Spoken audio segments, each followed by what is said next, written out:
Time ਦੇ ਉੱਤੇ ਉਸ ਦਾ ਇੱਕ ਬੰਦ ਕਮਰੇ ਦੇ ਵਿੱਚ ਕੀਤਾ ਗਿਆ ਸੀਗਾ ਅਦਾਲਤੀ ਕਾਰਵਾਈ। ਉਸ ਦੇ ਉੱਤੇ ਜਸੂਸੀ ਦੇ ਜਿਹੜੇ ਦੋਸ਼ ਆ ਉਹ ਲਾਏ ਗਏ ਸੀ, ਜਦ ਕਿ ਉਹ ਉੱਥੇ ਵਾਲ ਸਟਰੀਟ ਜਰਨਲ ਦੇ ਵੱਲੋਂ ਉੱਥੇ ਰਿਪੋਰਟਿੰਗ ਕਰਨ ਦੇ ਲਈ ਪਹੁੰਚਿਆ ਸੀਗਾ। ਹੁਣ ਤੋਂ ਕੁਛ ਚਿਰ ਬਾਅਦ ਪ੍ਰੈਜ਼ੀਡੈਂਟ ਬਾਈਡਨ ਇਸ ਪੂਰੇ ਮੁੱਦੇ ਦੇ ਉੱਤੇ ਜਿਹੜੇ ਆਪਣੇ ਰਿਮਾਰਕਸ ਆ ਉਹ ਇਸ ਦੇ ਵਿੱਚ ਦੇਣਗੇ। ਕੋਲਡ ਵਾਰ ਤੋਂ ਬਾਅਦ ਦੇ ਵਿੱਚ ਜੇ ਨੈਸ਼ਨਲ ਸਿਕਿਉਰਿਟੀ ਐਡਵਾਈਜ਼ਰ ਜੇਕ ਸੁਲੇਮਾਨ ਦੀ ਮੰਨੀ ਜਾਵੇ ਤਾਂ ਇੰਨੇ ਵੱਡੇ ਪੱਧਰ ਦੇ ਉੱਤੇ ਜਿਹੜਾ ਪ੍ਰਿਜ਼ਨਰ ਐਕਸਚੇਂਜ ਆ ਕੋਲਡ ਵਾਰ ਤੋਂ ਬਾਅਦ ਦੇ ਵਿੱਚ ਹੁਣ ਜਾ ਕੇ ਹੋ ਰਿਹਾ ਆ। ਕੁਛ ਸਾਲ ਪਹਿਲਾਂ ਇੱਕ ਬਾਸਕਟਬਾਲ ਦੀ ਜਿਹੜੀ ਪਲੇਅਰ ਸੀਗੀ ਉਸ ਨੂੰ ਵੀ ਐਕਸਚੇਂਜ ਦੇ ਜ਼ਰੀਏ ਹੀ ਰਿਹਾ ਕਰਵਾਇਆ ਗਿਆ ਸੀ। ਉਸ ਦੇ ਉੱਤੇ ਮਰਵਾਨਾ ਰੱਖਣ ਦੇ ਜਿਹੜੇ ਦੋਸ਼ ਅਧੀਨ ਉਸ ਨੂੰ ਰੂਸ ਵਿੱਚ ਅੰਦਰ ਕੀਤਾ ਗਿਆ ਸੀਗਾ। ਸੋ ਇਹ ਹੁਣ ਦੇਖੋ ਅੱਗੇ ਕੀ ਬਣਦਾ ਆ। ਅਲਸੂ ਕਰਮਾਸ਼ੇਵਾ ਜਿਹੜੀ ਰਸ਼ੀਅਨ ਅਮਰੀਕਨ ਜਰਨਲਿਸਟ ਆ, ਵਲਾਦੀਮੀਰ ਕਾਰਾਮੂਜ਼ਾ, ਇਹਨਾਂ ਨੂੰ ਵੀ ਜਿਹੜੇ ਪਰਮਾਨੈਂਟ ਲੀਗਲ ਰੈਜ਼ੀਡੈਂਟ ਆ US ਦੇ, ਇਸ ਐਕਸਚੇਂਜ ਦੇ ਵਿੱਚ ਉਹ ਵੀ ਜਿਹੜੇ ਉਹ ਫ੍ਰੀ ਹੋਣ ਜਾ ਰਹੇ ਹੈਗੇ ਆ। ਪੌਲ ਵੀਲਨ ਤੇ ਇਵਾਨ ਗਰਸ਼ੋਵਿਚ ਦੇ ਜਿਹੜੇ ਪਰਿਵਾਰ ਵਾਲੇ ਆ ਲੰਮੇ ਚਿਰ ਤੋਂ ਮੰਗ ਕਰ ਰਹੇ ਸੀ ਵੀ ਇਹਨਾਂ ਨੂੰ ਕਿਸੇ ਨਾ ਕਿਸੇ ਤਰੀਕੇ ਰਸ਼ੀਆ ਤੋਂ ਜਿਹੜਾ ਉਹ ਛਡਾ ਕੇ ਲਿਆਂਦਾ ਜਾਵੇ। ਦੂਜੀ ਜਿਹੜੀ ਵਰਲਡ ਲੈਵਲ ਦੀ ਨਿਊਜ਼ ਆ, ਇਜ਼ਰਾਈਲ ਵਾਲੇ ਇਹ ਕਹਿ ਰਹੇ ਆ ਵੀ ਉਹਨਾਂ ਨੇ ਹਮਾਸ ਦਾ ਜਿਹੜਾ ਮਿਲਟਰੀ ਚੀਫ ਮੁਹੰਮਦ ਦੇਫ ਆ ਉਸ ਨੂੰ ਜਿਹੜਾ ਮਾਰ ਦਿੱਤਾ ਹੈਗਾ, ਜੋ ਮੇਨ ਮਾਸਟਰ ਮਾਈਂਡ ਸੀਗਾ ਅਕਤੂਬਰ 7 ਵਾਲੇ ਜਿਹੜੇ ਅਟੈਕ ਦੇ ਵਿੱਚ। ਇਸ ਤੋਂ ਬਿਨਾਂ ਜਿਹੜਾ ਈਰਾਨ ਦੇ ਵਿੱਚ ਹਮਾਸ ਦਾ ਮੇਨ ਲੀਡਰ ਮਾਰਿਆ ਗਿਆ ਆ ਇਸਮਾਇਲ ਹਾਨੀਏ, ਹੁਣ ਉਹਦੇ ਸੰਬੰਧ ਦੇ ਵਿੱਚ ਇਹ ਆਈ ਹੈ ਗੱਲਬਾਤ ਵੀ ਉਹ ਈਰਾਨ ਦੇ ਵਿੱਚ ਪਹਿਲਾਂ ਵੀ ਉਹ ਜਿਸ ਜਗ੍ਹਾ ਤੇ ਰਿਹਾ ਸੀ ਐਜ਼ ਏ ਗੈਸਟ, ਉਸ ਗੈਸਟ ਹਾਊਸ ਦੇ ਵਿੱਚ 2 ਮਹੀਨੇ ਪਹਿਲਾਂ ਬੰਬ ਜਿਹੜਾ ਆ ਇਜ਼ਰਾਈਲ ਫੋਰਸਸ ਵੱਲੋਂ ਇੰਪਲਾਂਟ ਕੀਤਾ ਗਿਆ ਸੀ। ਸੋ ਉਹ ਕਹਿੰਦੇ ਬੜਾ ਹਾਈਲੀ ਗਾਰਡਡ ਇਸਲਾਮਿਕ ਰੈਵੋਲੂਸ਼ਨਰੀ ਗਾਰਡ ਕੋਰਪਸ ਵੱਲੋਂ ਇਹ ਕੰਪਲੈਕਸ ਆ, ਤੇ ਉੱਥੇ ਕਿਸ ਤਰ੍ਹਾਂ ਜਿਹੜਾ ਬੰਬ ਇੰਸਟਾਲ ਕੀਤਾ ਗਿਆ ਹੈ, ਟੋਟਲੀ ਜਿਹੜਾ ਸਿਕਿਉਰਿਟੀ ਬਰੀਚ ਹੈਗਾ ਆ। ਸੋ ਉਹਦਾ ਜਿਹੜਾ ਫਿਊਨਰਲ ਹੁਣ ਕਤਰ 'ਚ ਹੋਊਗਾ, ਪਰ ਮਿਡਲ ਈਸਟ ਦੇ ਵਿੱਚ ਹਜ਼ਾਰਾਂ ਨਹੀਂ ਲੱਖਾਂ ਦੀ ਗਿਣਤੀ ਦੇ ਵਿੱਚ ਜਿਹੜੇ ਉਹਦੇ ਪ੍ਰੋਟੈਸਟ ਉਹਦੇ ਹੱਕ ਦੇ ਵਿੱਚ ਹੋ ਰਿਹਾ ਹੈ। ਇੱਥੋਂ ਇਹੀ ਲੱਗਦਾ ਹੈ ਵੀ ਜਿਹੜਾ ਇਰਾਨੀਅਨ ਰੈਵੋਲੂਸ਼ਨਰੀ ਗਾਰਡ ਜਿਹੜਾ ਉਹਨਾਂ ਦੇ ਫੋਰਸ ਹੈਗੀ ਆ ਉਹਦੇ ਵਿੱਚ ਮਸਾਦ ਦਾ ਕੋਈ ਨਾ ਕੋਈ ਬੰਦਾ ਹੋਊਗਾ। ਤੇ ਇਹ ਜਿਹੜਾ ਕਲੈਂਡਸਟਾਈਨ ਆਪਰੇਸ਼ਨ ਇੱਕ ਹਿਸਾਬ ਦੇ ਨਾਲ ਇਜ਼ਰਾਈਲ ਵਾਲਿਆਂ ਨੇ ਕੀਤਾ ਆ, ਮੰਨ ਤਾਂ ਉਹ ਨਹੀਂ ਰਹੇ। ਹਨੀ ਜਿਹੜਾ ਆ ਉਹ ਇੱਕ ਹਮਾਸ ਦਾ ਪਬਲਿਕ ਫਿਗਰ ਸੀਗਾ, ਫੇਸ ਸੀਗਾ, ਜੋ ਕਿ ਉੱਥੇ ਨੈਗੋਸ਼ੀਏਸ਼ਨ ਦੇ ਵਿੱਚ ਗੱਲਬਾਤ ਕਰ ਰਿਹਾ ਸੀ। ਪਰ ਉਹ ਸਾਰੀਆਂ ਜਿਹੜੀਆਂ ਨੈਗੋਸ਼ੀਏਸ਼ਨ ਹੁਣ ਵਿੱਚ ਹੀ ਲੱਗਦਾ ਆ ਠੱਪ ਜਿਹੜੀਆਂ ਹੋਣਗੀਆਂ। ਇਰਾਨ ਕਹਿੰਦਾ ਵੀ ਅਸੀਂ ਸਹੁੰ ਖਾ ਕੇ ਕਹਿੰਦੇ ਆ ਵੀ ਇਸ ਦਾ ਜਿਹੜਾ ਬਦਲਾ ਆ ਇਜ਼ਰਾਈਲ ਤੋਂ ਲਿਆ ਜਿਹੜਾ ਹੋ ਜਾਊਗਾ। ਰੀਸੈਂਟਲੀ ਹਜ਼ਬੁੱਲਾ ਦਾ ਵੀ ਬੇਰੁਤ ਦੇ ਵਿੱਚ ਉਹਨਾਂ ਨੇ ਇੱਕ ਟੌਪ ਦਾ ਕਮਾਂਡਰ ਆ ਇਜ਼ਰਾਈਲ ਵਾਲਿਆਂ ਨੇ ਜਿਹੜਾ ਉਹ ਮਾਰ ਦਿੱਤਾ ਸੀਗਾ, ਤੇ ਇਸੇ ਤਰੀਕੇ ਨਾਲ ਹਮਾਸ ਦਾ ਵੀ ਜਿਹੜਾ ਉਹਨਾਂ ਨੇ ਜਿਹੜਾ ਲੀਡਰ ਆ ਇਹ ਮਾਰਿਆ ਆ। ਸੋ ਇਸ ਦੇ ਨਾਲ ਮਿਡਲ ਈਸਟ ਦੇ ਵਿੱਚ ਕੀ ਲੜਾਈ ਵਧੂਗੀ ਘਟੂਗੀ ਇਹ ਤਾਂ ਹੁਣ ਆਉਣ ਵਾਲਾ ਸਮਾਂ ਦੱਸੂਗਾ, ਪਰ ਕਿਆਸ ਰਹੀਆਂ ਕੋਈ ਬਾੜੀਆਂ ਚੰਗੀਆਂ ਜਿਹੜੀਆਂ ਉਹ ਨਜ਼ਰ ਨਹੀਂ ਆ ਰਹੀਆਂ ਹੈਗੀਆਂ ਜੀ। ਤੇ ਟਰੱਕਿੰਗ ਦੀਆਂ ਕਈ ਕੰਪਨੀਆਂ ਨੇ ਬੈਂਕਰਪਸੀ ਕੀਤੀਆਂ, ਉਹ ਵੀ ਖਬਰਾਂ ਤੁਹਾਡੇ ਨਾਲ ਸਾਂਝੀਆਂ ਕਰਦੇ ਆ। ਪਰ ਰਮਨ ਜੀ ਕਹਿੰਦੇ ਵੀ ਐਂਡ ਆਫ ਟਰੱਕਿੰਗ ਰਿਸੈਸ਼ਨ ਦਿਸ ਰਿਹਾ ਤੇ ਫਰੇਟ ਰੇਟ ਜਿਹੜੇ ਥੋੜੇ ਜਿਹੇ ਇਨਕਰੀਜ਼ ਹੋਏ ਹੈਗੇ।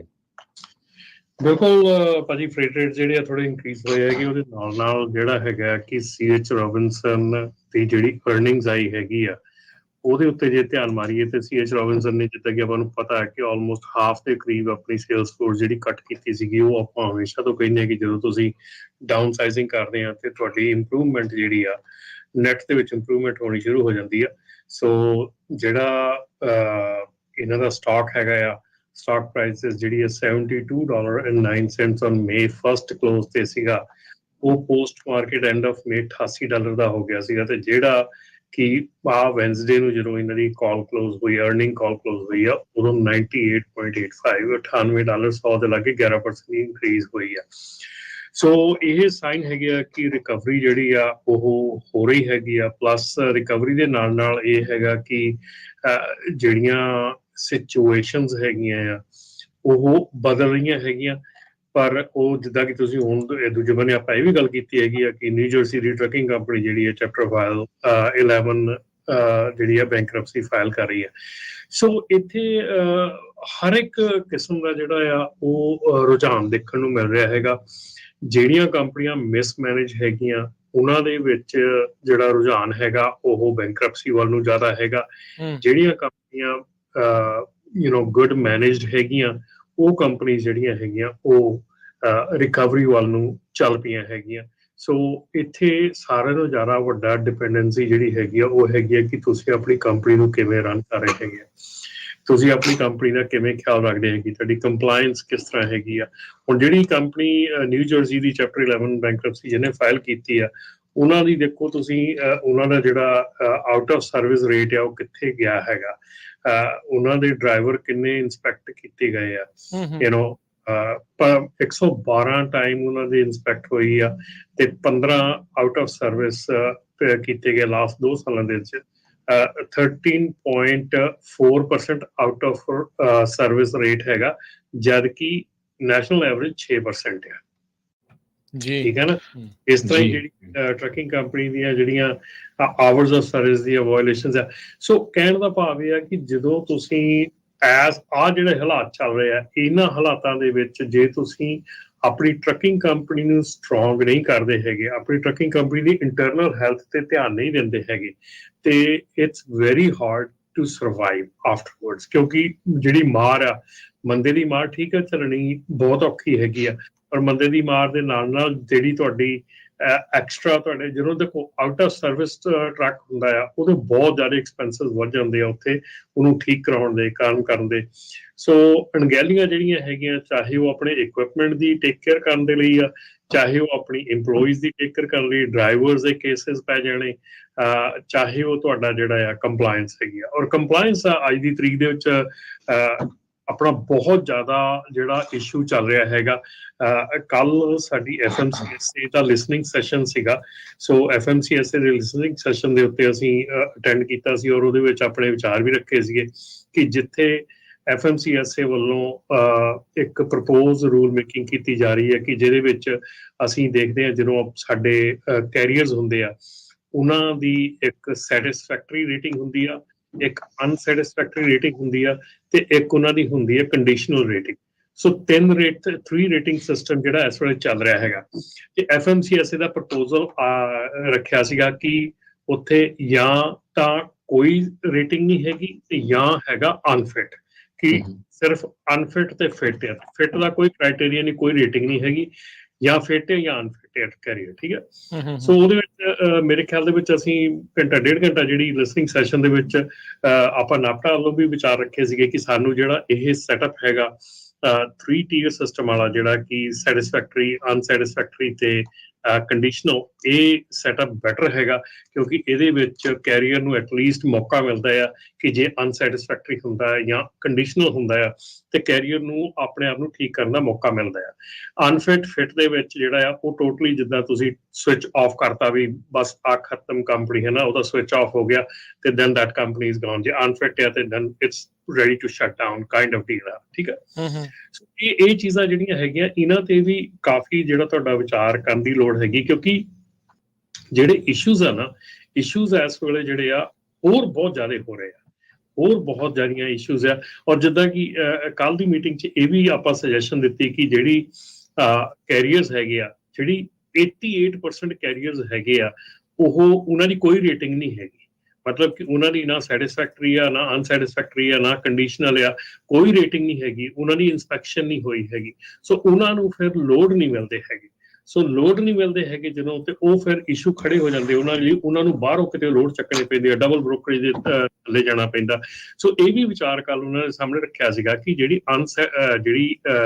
ਨਵੀਂ ਕੰਪਨੀ ਖੋਲਦੀ ਆ, ਉਹਨੂੰ ਕੋਈ ਰੇਟਿੰਗ ਨਾ ਦੇ ਕੇ ਉਹਨੂੰ ਕੰਡੀਸ਼ਨਲ ਰੇਟ ਦਿੱਤੀ ਜਾਵੇ ਕਿ ਉਹ ਕੰਡੀਸ਼ਨਲ ਹੋਵੇ ਜਦ ਤੱਕ ਕਿ ਉਹਦਾ ਪਹਿਲਾ ਜਿਹੜਾ ਆ ਉਹਦਾ ਨਹੀਂ ਹੋ ਜਾਂਦਾ, ਆਡਿਟ ਨਹੀਂ ਹੋ ਜਾਂਦਾ, ਉਦੋਂ ਤੱਕ ਉਹਨੂੰ ਕੰਡੀਸ਼ਨਲ ਰੱਖਿਆ ਜਾਵੇ ਔਰ ਉਹਦੀਆਂ ਜਿਹੜੇ ਲੈਵਲਸ ਰੱਖੇ ਜਾਣ ਤਾਂ ਕਿ ਉਹਦੇ ਉੱਤੇ ਹਰ ਕੰਪਨੀ ਦਾ ਕੋਈ ਨਾ ਕੋਈ ਉਹਦਾ ਲੈਵਲ ਹੋਣਾ ਚਾਹੀਦਾ, ਨਾ ਕਿ ਹੁਣ ਬਹੁਤ ਘੱਟ ਕੰਪਨੀਆਂ ਜਿਹੜੀਆਂ ਅਨਸੈਟਿਸਫੈਕਟਰੀ ਹੈਗੀਆਂ, ਬਹੁਤ ਘੱਟ ਕੰਪਨੀਆਂ ਸੈਟਿਸਫੈਕਟਰੀ ਹੈਗੀਆਂ, ਲਾਈਕ ਸਿੰਗਲ ਡਿਜਿਟ ਪਰਸੈਂਟੇਜ ਦੇ ਵਿੱਚ ਹੈਗੀਆਂ ਆ, ਠੀਕ ਆ।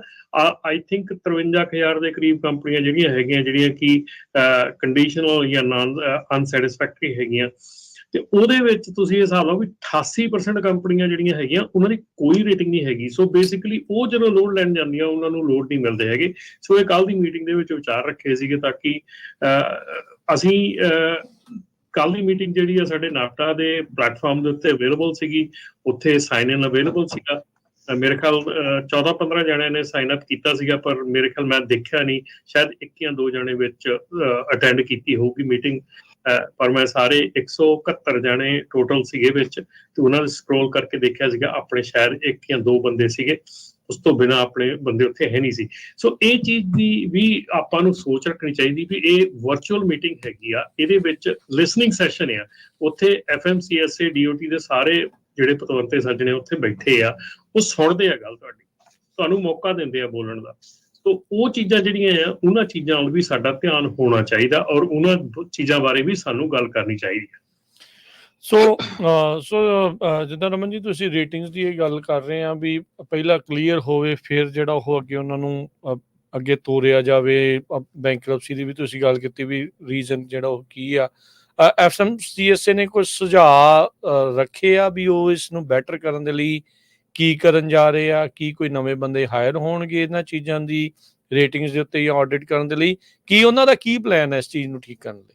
ਦੇਖੋ, ਕੱਲ ਦੀ ਜਿਹੜੀ ਮੀਟਿੰਗ ਸੀ ਇਹ ਲਿਸਨਿੰਗ ਸੈਸ਼ਨ ਹੈ। ਲਿਸਨਿੰਗ ਸੈਸ਼ਨ ਦਾ ਮਤਲਬ ਕੀ ਹੁੰਦਾ ਕਿ FMCSA ਟੇਬਲ ਰੱਖ ਕੇ ਬੈਠੇ ਆ, ਦੇ ਵਾਂਟ ਸੁਣੋ ਉਹਨਾਂ ਦੀ, ਸਿਰਫ ਉਹ ਤੁਹਾਨੂੰ ਸੁਣਨਾ ਚਾਹੁੰਦੇ ਵੀ ਤੁਸੀਂ ਕੀ ਚਾਹੁੰਦੇ ਆ, ਤੁਸੀਂ ਕਿਸ ਤਰ੍ਹਾਂ ਦੇ ਸੁਝਾਅ ਦਿੰਦੇ ਆ। ਸੋ ਉਹ ਜਿਹੜੇ ਸੁਝਾਅ ਆ ਉਹਨਾਂ ਦੇ ਉੱਤੇ ਫਿਰ ਗੌਰ ਕਰਕੇ ਫਿਰ ਜਿਹੜਾ ਰੂਲ ਮੇਕਿੰਗ ਆ ਪ੍ਰੋਸੈਸ ਆ, ਉਹਦੇ ਵਿੱਚ ਚੇਂਜਸ ਜਾਂ ਨਾਟ ਚੇਂਜਸ ਜਾਂ ਕਿੱਦਾਂ ਰੱਖਣਾ ਉਹ ਕਰਨੀਆਂ ਚਾਹੀਦੀਆਂ। ਔਰ ਕੱਲ ਵਾਲੇ ਜਿਹੜਾ ਮੀਟਿੰਗ ਸੈਸ਼ਨ ਸੀਗਾ ਉਹਦੇ ਵਿੱਚ ਪਿਓਰਲੀ ਜਿਹੜਾ ਸੀਗਾ ਕਿ 3 ਰੇਟਿੰਗ ਸਿਸਟਮ ਦੇ ਉੱਤੇ ਹੀ ਸਾਰਿਆਂ ਨੇ ਹਾਂ ਕੀਤੀ, ਜ਼ੋਰ ਪਾਇਆ ਕਿ ਇਹੋ ਹੀ ਰਹਿਣ ਦੇਣਾ ਚਾਹੀਦਾ। ਫਿਟ ਅਨਫਿਟ ਵਾਲਾ ਜਿਹੜਾ ਸੈਟਅਪ ਆ ਉਹ ਬਿਲਕੁਲ ਵੀ ਜਿਹੜਾ ਆ ਉਹ ਵਾਟਰਸ ਨੂੰ ਹੋਰ ਮੱਡੀ ਕਰ ਦਊਗਾ, ਹੋਰ ਪ੍ਰੋਬਲਮ ਕ੍ਰੀਏਟ ਕਰ ਦਊਗਾ, ਨਾ ਕਿ ਸੋਲਵ ਕਰੂਗਾ।